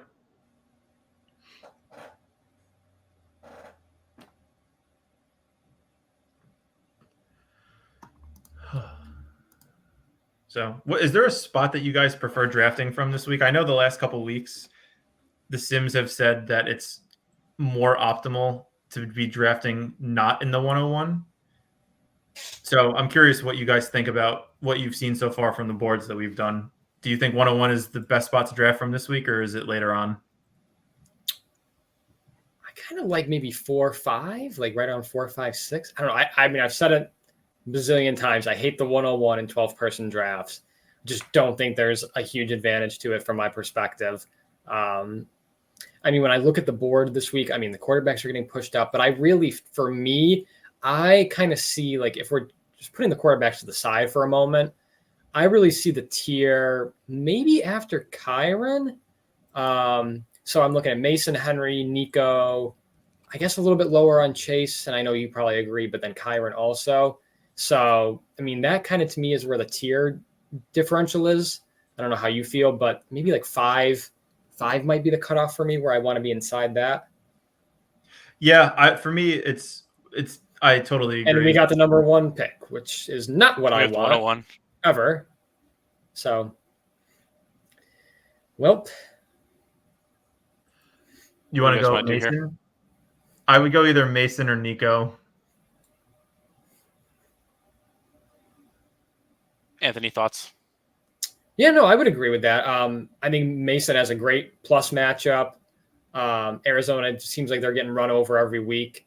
But if we want to go receiver, I'm fine with Nico, whatever you guys prefer. I think we'll do Mason here. It does feel a little bit wrong. Like I know what you said a few minutes ago, Eric. It does feel a little weird. Like Jordan Mason, who started the season legitimately as a backup running back, is now going 1.01. So it does feel a little wrong, a little weird, but I kind of like it. It feels wrong, but I like it. And I don't know if that's a good thing, but they're playing Arizona. Arizona got ran over last week by Washington. So, I mean, do you agree, Brian? It does feel weird, but I like it. Yeah, I think I do. It's tough because I don't know. It's just there's some players that I just really want to draft. Like I think Nico right now is just like so hot that it's hard to not take him in the first or second pick overall. But with that said, with Nico, it is kind of hard to stack him because I don't know if like you'd have to probably reach on Stroud because there's going to be guys that do like that Diggs Stroud stack later on, like where you would have to probably take Stroud like at least 5 or 6 picks before ADP. So it's tough. I think Mason, like you said, probably has one of the easiest matchups on the slate. We saw what James Daniels just did last week to the Cardinals. And Brian Robinson had a nice game. McNichols 2 touchdowns. I know. Where the heck did that guy come from? We were saying like, who's that 26 guy? And right now 2 touchdowns look pretty good too. Also, this is our boy Magikarp who qualified for the Dog Bowl. We talked about this lineup a little bit. How like the double stack with Fields, Pickens, and Freiermuth. And it's interesting because Fields is a guy who like people take naked a lot where like you don't even think you need a stack at all. But then we get double stack, which probably no one was doing. So it's an interesting lineup. I think this kind of just, which is one of the things I wanted to highlight on tonight's stream, but I think this kind of just goes to your point a little bit, Eric, that you've said a few times. Sometimes some weeks you just got to plant your flag in the ground. You know, like if that's your guy, double stack, triple stack, like do what you got to do. And the results can often be fruitful. Like, I know like Brian, like you're kind of saying like, all right, like, do we always have to stack? Like, why don't we just take the best player? Like, I get that too. But then you see a lineup like this and, you know, especially when it's something that really, I mean, again, like you said, how many people have the double stack with Fields? Like sometimes you do just have to plant your flag, say fuck it, for lack of a better expression, and just, double stack, even if it's not the sexiest looking pick on paper. Yeah, another tough one is Dave, who got 4th place, one off of qualifying. He said he was auto drafting all week because he's in Korea. So wow, makes it even worse. Ugh. Yeah, it's tough. Very tough. And it looks like, Rick said that he got 9th and he wished he picked Evans over Godwin. Yeah, Godwin was. We were all over that though, Rick. I was just about to say. Did you join us? Did you join us last week? We were all over that one. We were on Tuesday. We said we didn't like Godwin that much, especially where his ADP was, and we both said on Friday. Anthony and I both said on Friday's stream that we expected Evans to have a better game than Godwin. So unfortunate that you picked Godwin over Evans, but hey, still to get 9th means you must have your process was right. Just the last pick was wrong. Yeah, another Fields and Freiermuth stack. And Pickens. That Pickens too? Yeah. Oh, nice. Yeah. And that just goes to show, like I always say, in the 12-mans, the dog bowls, the smaller field ones, it's better to overstack and to try and get the points you need from that game and get a little bit less from someone else than to try and hit the nuts at every position. Yeah. So keep that in mind as we're going through this draft here. Are we still waiting for our pick, or we got? Yeah, we only have Jordan Mason. Oh, I thought I was sharing this instead. My bad. No, all good. So let's take a look at what we got here. I'll show you guys the. Wow, HN going in the middle of the second is insane. Yeah. Did I see Deontay Johnson already win too? What'd you say? Did I see Deontay Johnson already win? Probably. Wow. Yeah, he did. So I really want to with that whole soliloquy in mind, I really think it's helpful to try to see who we can stack here. Like, is Ayuk with Mason the pick, and then we just go Purdy? I don't hate that. Maybe not Purdy right now, but yeah, Purdy at some point. Or that we may have to go with him right now. Who has Debo? Goat napped. He's going to snipe us again. He has things too. He may go Stroud if he falls. Yeah. What do you guys think? We could also do like Cooper and Joku. Cooper. Yeah, I like Cooper. We could do a Seattle stack. You guys were saying Seattle. Yeah. I do like Seattle. I don't hate that idea. I mean, we could also just get we can get Jaden Daniels. You love Daniels. We could do Daniels if you want. We could get Terry maybe on the way back. Did he go yet? Probably not. And then I think it's pretty clear Terry here. Yeah, Terry, and then maybe Ertz or something. Or, let's just do this. I was going to say we could try and do some crazy stuff and get like Cooper and full game stack it and then try and push Terry, but I think we should just get the stack. Terry would have probably gone before then. Yeah. Copper says got to get your guys. Yeah. He got Deontay at 16. He's doing what he preaches. I mean, really though, like ADP is just this.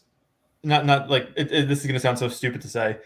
ADP is just a societal construct that tells you how everyone else views the players. But if you have a different view of them, the only reason I use ADP is because I want to see what players I can get at better value. It's not like I don't have a problem reaching on somebody that's higher. Like if somebody has like an ADP of 10 and I'm at the 6th spot, I have no problem taking that guy at 6 if I know I'm not going to get him on the way back. Yeah. I think it might be helpful for you guys, like when you're doing your drafts, like if you're just going to trust like your ball knower takes, and like I think it might be better to just set your own lineups or set your own rankings, like without even looking at projections, like just plug it in, like order it without even looking at ADP. I do. Oh, you do? Okay, you actually. I do that on Tuesday. Yeah, once I have the game, once I know who's injured and stuff, and I'll filter by ADP during the drafts just so I can see like which guy I should take, so I can get the most likely chance of getting both players that I want. Yeah. But I am ranking all the players that I pick beforehand just because it makes it easy to see who I like the most. Yeah, I think that's definitely sharp. Copper says he's no longer a goober. So true. ADP is peer pressure. Yeah. It's true. It is. I agree. It's like, I mean, ADP based on an underdog has told us to go running back with the first 3 picks the last 3 weeks. And that has cost you thousands of dollars when you could have just taken Nico. is the cigarette of fantasy football. I want no part of it. ADP I don't care is how the good you gateway tell me drug. that. It's the gateway drug. It is. Yeah. Like, I don't I got care paid how cool value. I look with my ADP. It's true. So he's Oh, wow. ADP. That really got a reaction from everyone, Yeah. huh? What's up, Tyler? What's up, Tyler? Bye. Yeah, Cooper goes. That was kind of our. That's whatever, but I'm But that's surprised what I how mean. far Ayuk and Cooper fell. Wow, yeah. Well, Ayuk hasn't done anything on the field. Stop it. We're not doing this. I refuse. What are we doing? Ayuk is good. We're holding no. Oh, he is good. He's a great route runner. But he was so, and I said it when we were doing the best ball streams, he was so historically efficient last year. He had 70 catches and 1,400 yards. Like that efficiency had to drop this year. I didn't expect him to put up 2 for 40. What if he gets the same efficiency and gets 90 catches or 100 catches? Why would it go up? Or what if it stays the same? What if it goes down a little bit and he gets 30 more catches? Then he's probably not worth the pick that requires his ADP. I don't know. Do you draft the early slate and the late slate too, or no? I haven't been doing any of it. I should because there's definitely a huge edge there, but I just don't do it. You think there's an edge in some of the early and you think the main slate is the hardest one to win? No, I think that they're all soft, to be honest. But I do think that a lot of people play the late slate after their main teams are dead, and like they're just like, oh, whatever, I'm just gonna fucking draft this guy, and like, no, you know what I mean? Like it's just like tilting and drafting where it's not a good process. Had to take Stroud before I got sniped. Look at that fall for Tyreek Hill, man. I'm not saying I disagree with it, but it's just crazy. I mean, yeah, 42 overall. I mean, that is despicable that Miami would have a backup quarterback situation where Tyreek Hill is now going 42 overall. I mean, what the hell are you doing, Miami? Jerome Ford seems like a good undervalued pick this week versus Washington. Where is he? I was just about to say we have Ford, and that correlates with the Daniels-McLaurin game. So going all in on a game here, I was just about to say Ford is probably the pick if he falls. Copper says ADP lets you know when it's okay to reach. I wasn't getting Deontay in the third, so I grabbed him in the second. Yeah. That's it. Get your guy. If you know he's not falling to you, who cares if you reach 5 spots? If he puts up 20 points, then you're not going to remember taking him 5 spots earlier than the computers told you to. Yeah, Coatnap says I was definitely taking Stroud, so good call. Yeah, so Raspook takes Stroud here, and then he doesn't let Coatnap get him here. Who takes? Raspook said that you will not catch him taking Swift after one game. Yeah, I'm right there with you. I got to see more. I understand the caution. If I lose because I don't have DeAndre Swift on my team, then I can sleep at night. The thing that we have to understand is that DeAndre Swift is good. Like, he's shown that he's very good. I know that it's been a rough start to the season, and I understand not buying it yet, but DeAndre Swift has shown that he's very good. So Dell goes, I queued up Flowers, I think is a good value here. And then we were talking about Ford if we want to do the full game stack. And then I'm good with that. That's cool. Okay. And then we'll look at tight ends in a second. I won a $15 voucher for FanDuel this week. Do you have any favorite plays I should take? It's hard to say this early in the week. Come back in on Thursday. I'll have a better answer for you when like ownership and projections are out. But yeah, it's hard to say at this point. When someone, what does favorite play mean? Is that like a bet on the game? Is that a over under on a player? What does that mean? Can it be anything? No, I think it's like a ticket for like a lineup in like daily fantasy contest. DFS, yeah. Tremendous. Tuna, I will. I got to look at the slate a little bit for you. Do not take Najee Harris. I don't care what his price tag is. I think the cheapest they give players in those DFS contests is like $4,000 because he had like the $50,000 cap. If Najee Harris was $3,900, you got a special Christmas sale on Najee Harris. I still wouldn't take that fucker. Okay, yeah. Tuna clarified it was a ticket for a lineup. So okay, yeah. Well, when we our stream later this week, I'll look into some of the values on FanDuel and I'll see what I think the optimal lineup or lineups will be. What's nice about, from what Anthony, you're more in this space than I am because I haven't really dabbled with the DFF space in the past. Do they change the players' values as the week goes on, or once it's released, it's kind of set in stone? Once it's released, it's set in stone. That's nice. It is, because you can, for example, like I think it was 2 weeks ago, I want to say. So it wasn't week 1. It might have been week 2, I want to say. Okay. I got Jordan Mason in a lineup that I did cash, not for anything crazy, but I did cash on a lineup, and I got Jordan Mason for like 5,500, which was insane. But I think at that point, like McCaffrey was declared out, but like Mason had only played the 1 game, so like I don't know how much like everyone was like buying into it yet. Right. But so yeah, I mean it's good and bad, I guess. But yeah, I mean definitely like not that he's someone that I'm like a big believer in, but like a Trey Sermon, for example, like I know that his value is going to be pretty low in these contests. You know, he's probably going to be right around like 5,000. And if Jonathan Taylor sits, you know, and they're playing Jacksonville, who's been soft this year, you know, I mean, you could do worse if you're looking for just like a flyer, you know, just like, hey, like I want to stack like Nico Collins with Marvin Harrison, who are obviously going to be 2 of the most expensive players on the slate. All right, let me throw in Trey Sermon and, you know, hope he falls in the end zone. Like there's worse things that you could do.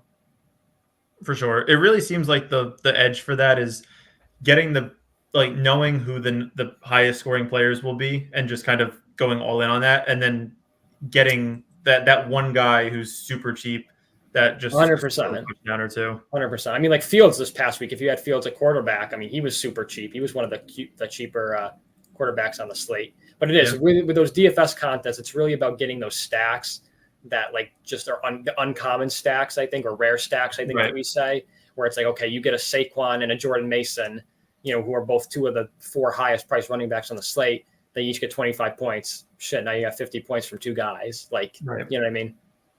Yeah. Yeah. It's all about value too on those like the salary cap games where it's like we talk about ADP and it's like it's kind of equivalent to salary cap, but it's kind of not, where it's like you can get guys. It's kind of like if you could get guys for a different salary, like depending on when you picked in that week. You know, it's not the same as ADP, but kind of the same. I think I'd value the. I'm going to try not to say value. I would prioritize the values of players in FanDuel lineups more than I would ADP in these drafts. Yes. Yeah. Because getting someone for like stone $3,000 and they get 11 points, like that's awesome. That's really right. But like if you get someone in the 6th round and he gets 11 points, like it's not like like good. one of on Sunday's slate, like one of the cheaper wide receivers who like actually like you thought could do something was like a Trey Tucker for Vegas. Yeah. And if you had him, I think he got like 15 points. And it's like you get that from a guy who's like your cheapest player on your lineup. You know, that puts you in a good standing right there.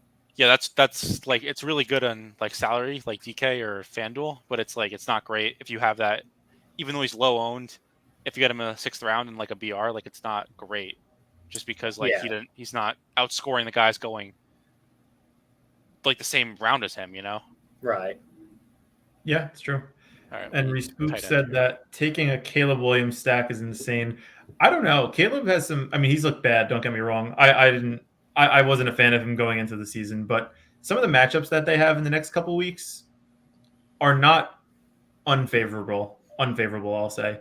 So I wouldn't be surprised if we get a game or 2. I'm not going to know which game it is, but I wouldn't be surprised if there was a game or 2 where he just kind of goes off and has that like him. Yeah, I mean, he was fine against Indy, right? He did, yeah. And then Ricky said that they're different games. The way drafts are structured is it lends itself to more unique lineups. He could be stupid and wrong. I don't think you're stupid or wrong, Ricky. I think you're very smart. You're a smart man. Good guy. Give yourself a pat on the back. Have a nice drink. I don't think like unique lineups matter, but they also don't matter. Like it's very rare to get a fully duped lineup in like the DraftKings or FanDuel slate. When you're doing like the main slate, yeah, like Showdown's a whole different beast. Yeah, but like it like the way drafts work, it's like let's make this pick first, and we'll finish that thought. I like Colby. I also like Fant. I like Hunter Henry. Kind of good with all of them. What has Noah Fant ever done? Playing the Giants, Fant was good yesterday. Couple nice catches. What was his stat line? Let's pull it up again. 2 receptions. Yeah, he sucks. Oh, he did have 6 for 60 one week. All right, that's probably the best. I would probably go Colby. I like Colby. He's going to rise a lot when projections come out. Yeah, I agree. You guys want to do one more dog bowl? Yeah, I'm down for anything. Do it. Let's do it. I would love to. Every dog bowl we've done, we've had the 101. We've had the 101 so many times tonight. I know we really And have. and Underdog knows that I hate the 101, so this is clearly a conspiracy. But yeah, just going back to this, like it's the thing where it's like if you punt on DraftKings, you can punt for like a 3,000 salary player or like a 5,000 salary player, and that's like a big difference. Whereas like on Underdog, it's your punt play is the 6th round pick no matter what. Like it's not going to get lower salary or lower pick. Right. They're like A lower 6th down. round pick is a 6th round pick. Right, exactly. So it is an interesting dynamic though. Yeah. And Tuna said that he was saying before the season that the Bears should have kept Fields and that they draft Marv at 101, and then he's set up for more success. He also thought Daniels was better than Caleb. Yeah, I saw a lot of people having mixed feelings on whether they wanted Caleb or Daniels, like as their franchise. I always thought for fantasy, Jaden Daniels had a better chance to come in and make an immediate impact. Yeah. Wow. Do you know what Copper says 101 is 1 ticket and 110 is 1-4? Do you know what week the 101 was? I'm curious. The 101, my guess would probably be, what was the week that the running backs hit? When it was probably week 2. Who hit? I don't remember. Wasn't it Kamara? Let me go back to my results. Was it a week that Barkley went crazy? Barkley went crazy in week 1, but that wasn't that was a Thursday game. That was the first game of the year in week 1 when he went nuts. What about week 3? Didn't he go crazy in week 3? Did he? I don't remember. I try not to watch Barkley. He makes me sad. That's unfortunate because you guys were out on him. Oh, Tyreek Hill week 1. Oh. That's funny. Oh, yeah. And now he's going in the 6th round of these drafts. So how I mean, like I said a few minutes ago, despicable by Miami. Despicable. Copper, how do you have access to that stuff? If you have like a website or something you use, drop it in the chat. He probably just tracks it himself, like in Excel. Okay. This is the lineup with Tyreek Hill 101, by the way. Baker, Cook, Ramondre, Tyreek, Godwin, Pitts. Yeah, it's a good lineup when Pitts was somewhat relevant. Yeah. But this is my point, though. Like Baker was the most optimal quarterback for the lineup that was built for this week. Like, do we need to reach on like a Josh Allen, Lamar Jackson, or can we get like a Geno Smith and be fine? It depends. I'm all over the Seattle stack this week, man. Yeah, I like I'm all over it. They're playing the Giants. Here's the interesting thing about like this lineup. Like it has 112 points. It has 11 points at running back. It has 10 points at tight end. But it has Baker, who no one else is picking. That's it. Yeah, that's the spot. It's also Baker. We saw it this week too with Fields. Nobody wanted Fields. So who's the quarterback this week that nobody wants? Oh, maybe it's the guy I said earlier on the stream, Trevor Lawrence. Maybe I don't against Indianapolis. We can build a team like that down every year. We can take him and Brian Thomas. Yeah, and Brian Thomas is going a little bit earlier than I thought. I mean, if he falls, but Christian Kirk even. Christian Kirk looked good last week. I like Kirk. He's a slept-on player. Caleb too. Quarterback is flat if the running quarterbacks are held in check and Josh Allen doesn't Josh Allen. So I view it as betting against the top plays, and there are times for it. Yeah, that's definitely what it is, where it's like if someone doesn't separate with like that's a running quarterback or someone going early, it's how much more likely is Joe Burrow to separate as opposed to Trevor Lawrence? You know, like it's not as much as like the projections would say it is. Like there'll be like a 3 or 4 point projection difference there, but like the ceiling, you know what I mean? Like one could just separate and go for 35. Right. But you could argue like if Burrow has a 30% chance to get 30 points, Lawrence has a 16% chance to get 30 points. But if Burrow is getting drafted in every draft and Lawrence is getting drafted in 10%, you should take Lawrence every time. Yeah, exactly. The concept of leverage being applied yet again. There we go. And if you guys are enjoying the stream and are enjoying watching the growth and the degeneracy of Anthony and I becoming best ball bros slowly but surely, make sure you continue to subscribe, like, comment, helps out the channel. I'm sure we'll get more into this whether we want to or not, just because we're some sick freaks. Need 3 in the dog bowl if anyone wants to join. I guess while we wait, I have a couple more observations from week 4 that I thought were interesting. We talked about Wicks' snap share jumping to 80% this week compared to 46% in the weeks prior once Watson got hurt. Going off of kind of keeping with the Packers here, Tucker Kraft, 86% snap share. That was by far the highest of the season for him. And it seems like I know they said after the game that they don't want to have a big distribution in targets between Kraft and Musgrave and how often they're on the field, but it really seems like Kraft is the guy that you want there. Something interesting from the Eagles that I saw was that when I was watching the game, I saw that Gainwell was on the field a lot, but I wasn't sure if that was something that I just observed myself or if that was something that actually was true. I wouldn't worry about that too much. 50-50 split, which I thought was interesting.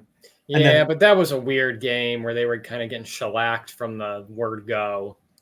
I mean, they were down 14-0, midway through the first. Like, I don't know. I wouldn't read too much into that. I mean, Saquon Barkley, come on. I'm not going off on a tangent about it, but I mean, the dude's at worst third best running back in the league right now.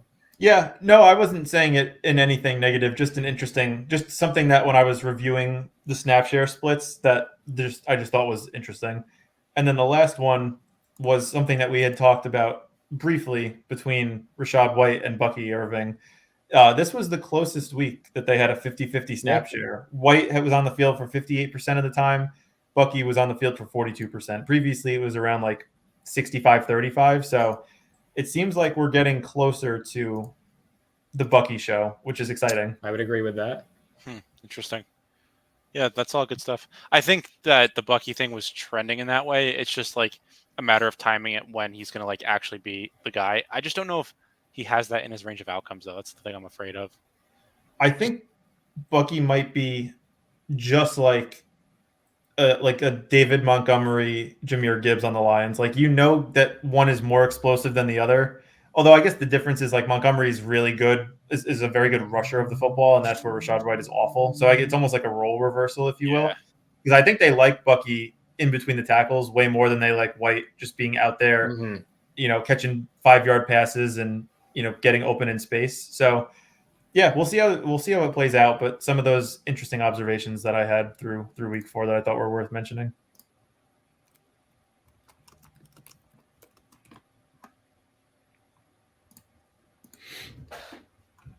But yeah, just need 2 in the dog bowl. If any of you guys are still here and would like to draft one more time with us.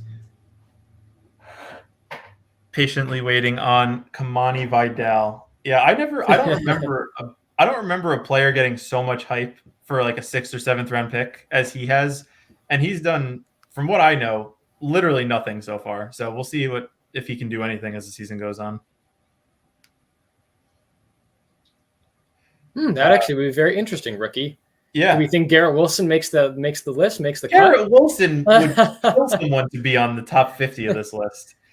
5+ yards of separation this season. How many players is that, actually? Just Ricky, if you know. It's going to be like one. Players. It's going to be like just Jalen Polk. It's going to be it has to be Nico, I would imagine. Brock Bowers. Interesting. Bowers is nasty, man. Yeah. Is it just him? That would be crazy. I was thinking it has to be somebody who doesn't run that many routes, because 5 yards of separation on a per route basis is insane. So it might be somebody. No, he's like ridiculous. That. He's going to be ridiculous. Like, don't even think about panicking on Bowers. I mean, I know I said at the beginning of the stream, like, he's kind of in a couple drafts, like the 6-man, he's going undrafted or very late, like literally the 6th round, but he's going to be fine. I mean, Minshew's not going to be the guy forever. Bowers is 22, 21. Like, Minshew's not going to be there forever. Right. I mean, Bowers is going to be sick. Yeah. Bowers is the second coming. We'll see, GoatNet. We will see. He's looking good so far. Slowed down the last couple of weeks, but I think it's more the Raiders than it is a product of his talent. Yeah. I mean, I know you guys don't watch a ton of college, but I mean, if you watch this kid at Georgia, he is ridiculous. Yeah. And it looks like Respooked got the 101. So I am sorry. You're going to feel the peer pressure to take Jordan Mason. If you want Kyron or Nico, I understand. Don't let the kids tell you who to pick. Don't let the gateway drug get to you. Bowers had a down game this past week, but he dropped like a 40-yard gainer. Yeah, I didn't actually get a chance before this stream to watch the highlights from the Raiders game, so I didn't actually see that, but I'm not surprised. Josh Allen 101. Yeah, do it. You won't. Get your guys. So we have the 9th pick, which I don't think we said yet. So that's exciting. It'll be good to draft, to just get some perspective on drafting a little bit later than the first couple picks. Yeah, I'm going to get peer pressured into Jaden Reed, aren't I? Not necessarily. Okay, we'll see. It looks like Respooked went Henry at the 101, which if that's your guy, that's your guy. Mason falls to Nez at 102.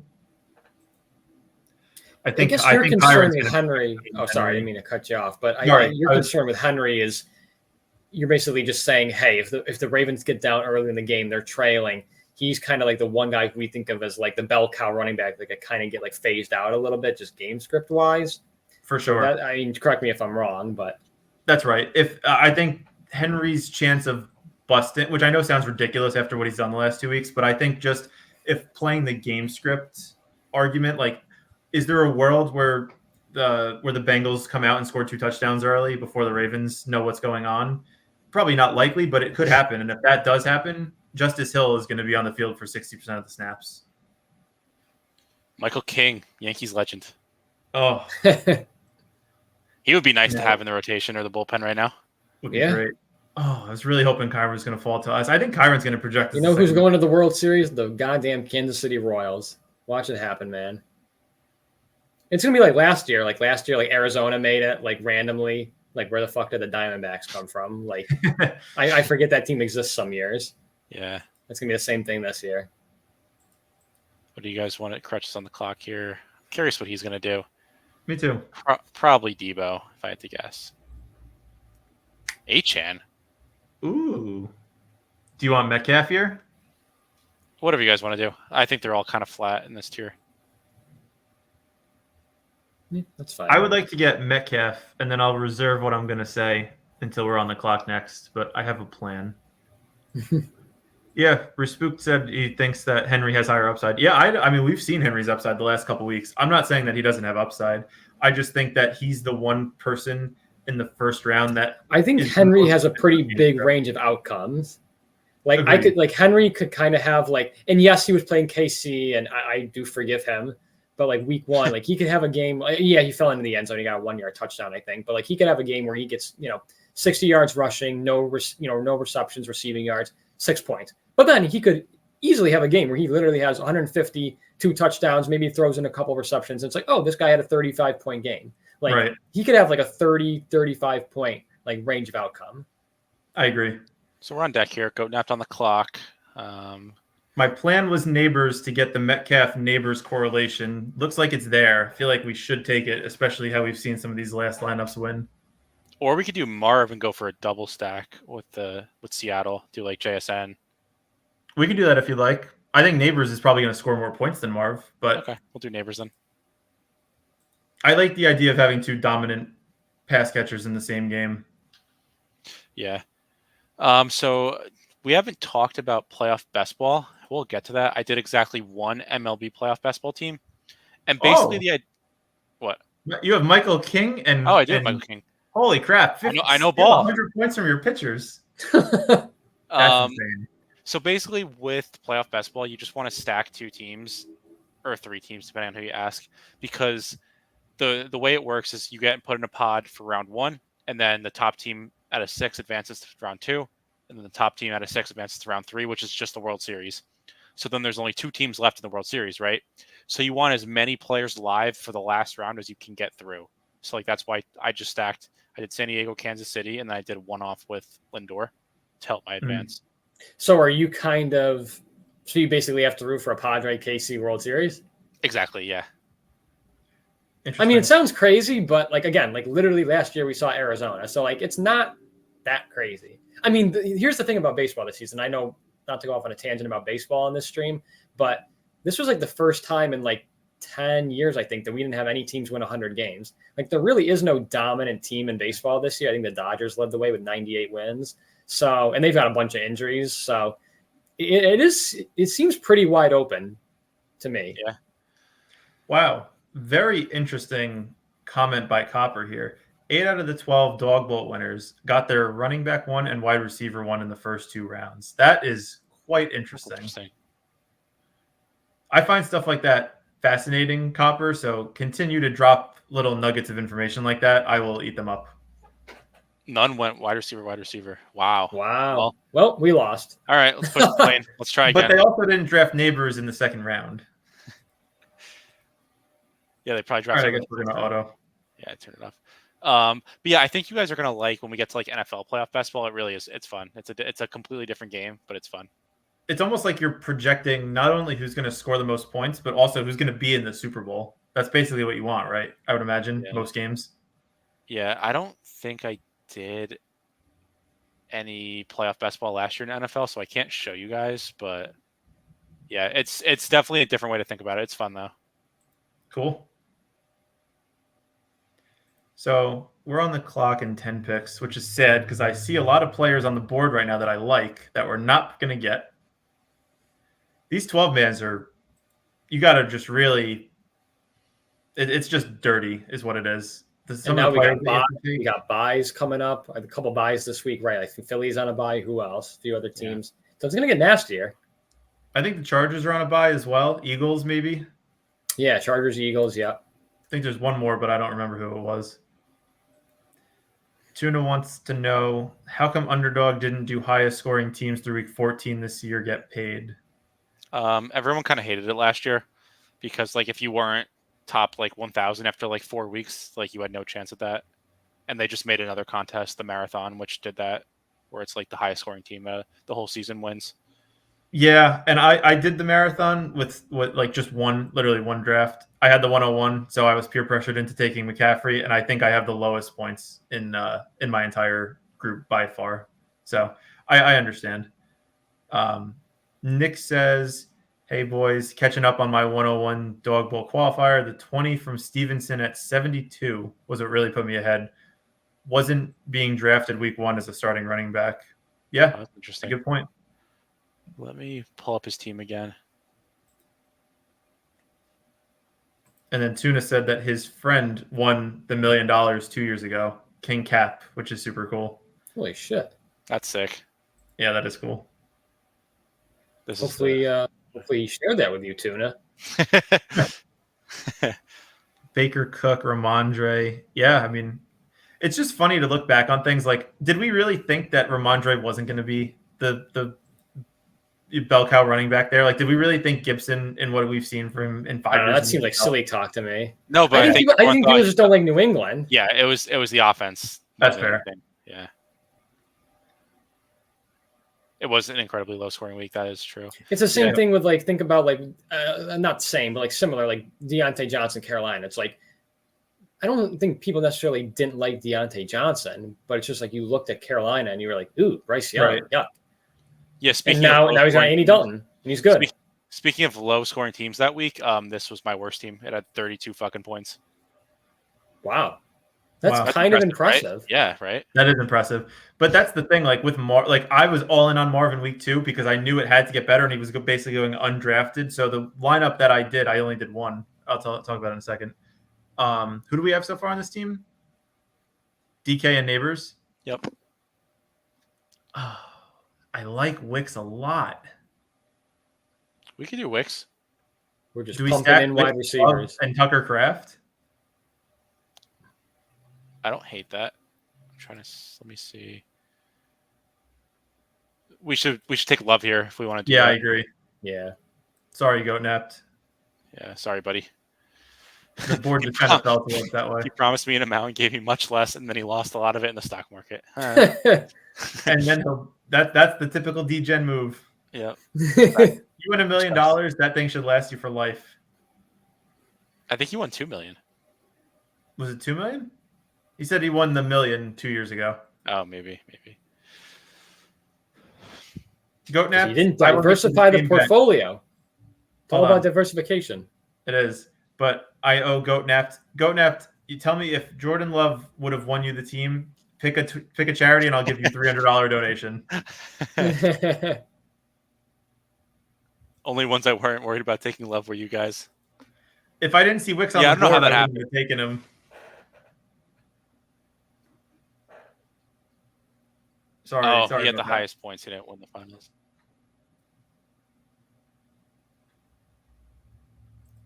That's still pretty crazy. Though. Oh, and now Wicks goes, so now Love sucks. That's unfortunate for everyone. Just had to ruin the party for everybody here.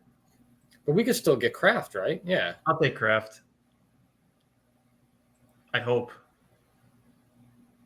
Kraft mac and cheese, baby.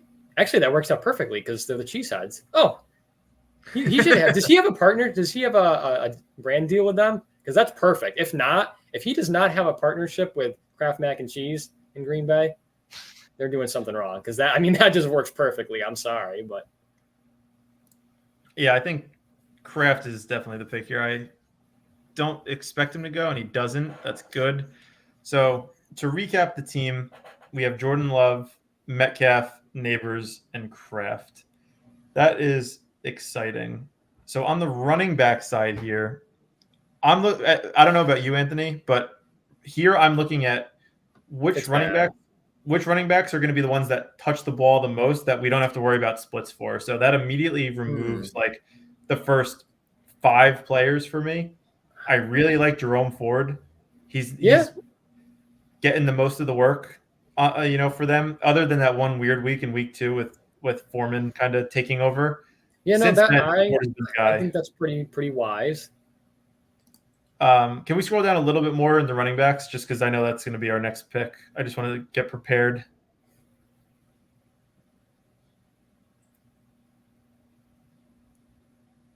Okay. Can you filter by running back, Eric? Okay. I guess we're gonna.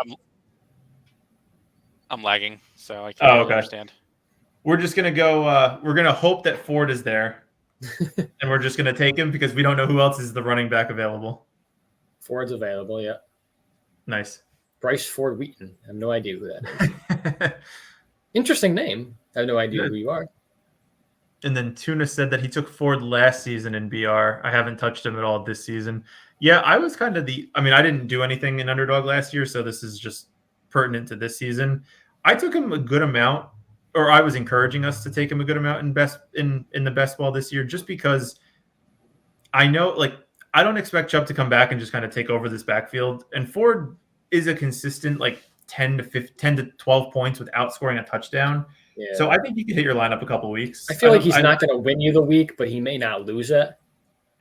Right. Like if you have a Kamara and Aaron Jones, and then one of them either gets hurt or has a down week, right.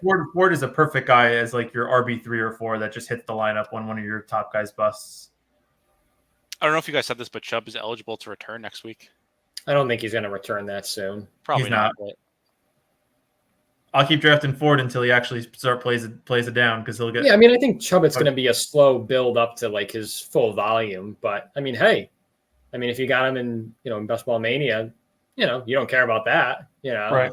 So you kind of want that to have him healthy for week 17. Yeah. Random Twitter nugget: Jacksonville. Oh, wrong one. Jacksonville has the third highest deep pass rate and 8th worst deep pass EPA. Positive regression this week. Yeah, who's their deep threat guy? That's Brian Thomas, right? What's that? Brian Thomas is the deep threat, right? Kirk is the underneath. Right. Yeah. Yes. Yeah. Interesting. Yeah. It kind of goes with what Anthony was saying before. Good matchup. And like I said before, too, and I know, what do you say? It's the gambler's fallacy. He's due, but Jacksonville's 0-4. Trevor Lawrence, no, he's not a top 10 QB right now, and he's struggling, but he's too good to be 0-4. There's guys, there's freaking quarterbacks who are awful, who are 1-3 at least. You know what I mean? So, they're going to run into a win eventually. I really like Jacksonville this week. Maybe I'm crazy, but this seems to me like the buy low week. And if it doesn't work out, then we'll never do it again. This is probably going to make this nugget right here. It's probably going to make Brian Thomas's projection be higher than we're thinking. He's going earlier than I thought. I thought I was a sharp, and I guess I'm really not. Guess not. Did he go yet? He did. Still available. No, he's kind of late in this one, though. Goat Nap took him in the third. Oh yeah, so he's going to like the third Yeah. in the dog bowl. Yeah. Right. Well, I mean, Goatnapped was the one who shared the random Twitter nugget with That's us, true. so it's not a surprise that he took him in the third. So we need running back and potentially wide receiver. So let's see. who's DeAndre available. Swift, come on down. I'm ready to take you back into my life. Are you? He's back. I think so. He's plus matchup. Is Chuba still there? Who's that guy under Charbonnet? Oh, that's Mostert. Okay. Oh God, no. Yeah, it's What about ugly. wide receiver? Do you like Shakir? I like Shakir. Romeo Dobbs double stack. All right, we can do the double stack. It's The not dude is exciting. just running 1,000 routes. Like, I know, but he doesn't do anything with them. yeah, we don't need to do that. It gets real ugly down here. It does. I like how it's like everyone sucks. It's like Xavier Leggett, Josh Downs, and Jalen Waddle and Keenan Allen just right next to each other. Yeah. Right. This seems wrong. He's This- toast. Burnt toast. That I want to pick him. Oh. This is Mark Andrews all over again. No, agree. I think he just returned too early. We're on the No, clock. you want him to be good because you've seen with your eyes what he can be, so you're rooting for Do it. we want to do Swift? I would lean forward, but we could go We Swift. could do Ford if you want. I No, know you like Eric, Ford. Eric seems to like Swift. I think Ford's going to project better than you think. I don't think so. And then I guess we could go Dobbs on the way back. We could also get Swift or Ford on the way back. Maybe. It's probably more likely that we would get. Yeah, I mean, I guess it's about 50-50. Dobbs is sharp. Jaden Reed round 1 pick. Dobbs good leverage. Yeah, for sure. Yeah. For sure. It's good. What did Dobbs' stat line do? What was his stat line last week? I didn't see it. 8 targets, 4 receptions, 39 I mean, yards. targets is encouraging. They threw it a lot though. Hmm. He's on the field a lot. It's funny because they're a weird team, the Packers. They have wide receiver, like he's their wide receiver 1 on all, like based on like just the X's and O's and the schematics of what they like to run. But he never actually produces as the wide receiver 1 in any game ever. It's a wild. I think we talked about that a few weeks ago on the stream, didn't we? How the Packers are. I think when Eric was actually having technical difficulties, like the Packers have a very strange wide receiver room because they're all young guys. And none of them have really like separated from the pack on a consistent basis. No pun intended with pack, but they're all kind of like grouped together, like the 4 of them, like between Wicks, Dobbs, Watson, and Reed. I mean, I guess Reed, he's definitely been the best so far this year and looks the best, but very interesting wide receiver room. Yeah, I think it's pretty clear that and Ford goes. So Were you going to say Ford? yeah, I was going to say Ford. Do we just go Devontae Adams Q tag? I don't think he's playing. I don't think he's playing, but like that's insane value if he plays. I'll do it. I think that's probably the play. Yeah, We I guess can we Q could just tag do it and then just swap it out Yeah, later. Swap to someone dusty. Plus, you never know. Someone can get like injured in practice, and we get a really good value on someone who's not. Right. We don't see now. So I think it'll probably wind up being Trey Sermon, assuming he doesn't get drafted if Jonathan Taylor doesn't play. He got drafted in our other one, so he might get drafted. He didn't get drafted yet here. Yeah. Let's just, before we leave this draft, let's just see, because we're drafting with a couple people. Just want to see Copper and Goatnapp's team. So Copper had Debo, Jacobs, Etienne, T. Higgins, Dalton Schultz, and Anthony Richardson naked. And I then like it. Goatnaps had Jaden Reed, George Kittle, Brian Thomas, Stevenson, Yeah, I like your team, Goatnap. and Jerome Ford. And then we also a good got team. Riley. He's in the Henry, Kincaid, Deontay. Yeah, I like this team too. Yeah. I don't know You're if I going to get behind any Broncos Broncos players. Yeah, Yeah. I would never click him, but Why? Because they're just bad. The team is just bad. you can sub an injured wide receiver for a running back. Yes, if he's in your flex. So because we have 3 receivers, you could swap that in for whoever's higher ranked. If it's a running back, it's a running back. Right. It depends on your ranks, though. Yeah, I want to overall, see. good draft. Yeah, I want to see who Riley takes, though. Gino's still there. Gino, how often did Gino go undrafted? I was I'm just about to say surprised, that. man. I'm surprised. Probably Oh, very- Mark Andrews. Oh, my goodness. You could have Favorite. donated that money to a great cause. Why? You could have donated it to the stream. Yeah, why? Mark I just don't get it. Andrews. I'm done. I'm over He's it. done. He's toast. Nez goes for Mark- double stack. Houston double Colby stack. Parkinson. Yeah, that's a good pick right there Well, good leverage on Nico too if he doesn't have a for good sure. And Diggs. Well, actually, he got Diggs in the second. Never mind. Yeah, Chuba. These are all good football players. That team. game. Nez is a ball knower, so he picks good football players too. Yeah, Jordan Mason, I think Diggs, Dalton. Chuba. I would take Dalton. I think that's fine. Oh, for sure, you take Dalton. Absolutely. How many people are going to have Dalton in a 12 in the dog bowl? Probably Not like many. 8. All right, fellas. Any other thoughts today? Nothing from me. This is shaping up to be an interesting week. I'm excited to see what the projections say. Yeah. We kind of gave our takes in the beginning of the show. So if you guys want a high level recap of some of the players that we think are going to rise, pre-projections and some closing line value that you can get, make sure to watch the beginning of the stream. Thank you all for the support. And we are excited for our stream later this week. Make sure you're subscribed if you're unsubscribed, and make sure to like the video. Yeah, I'm super interested to see if Wicks and Brian Thomas, those are two guys that I think are going to rise. Two guys I really like. I mean, I'm all in on the Jags this week, so very interested to see the projections tomorrow night and see how far those guys rise up the board. Yeah, I'm interested. I'll definitely send it to you guys, and we'll give some thoughts on Friday. Awesome. Are we doing Thanks everyone Thursday, for stopping right? by, and have a great night. Yeah, Peace. thanks guys for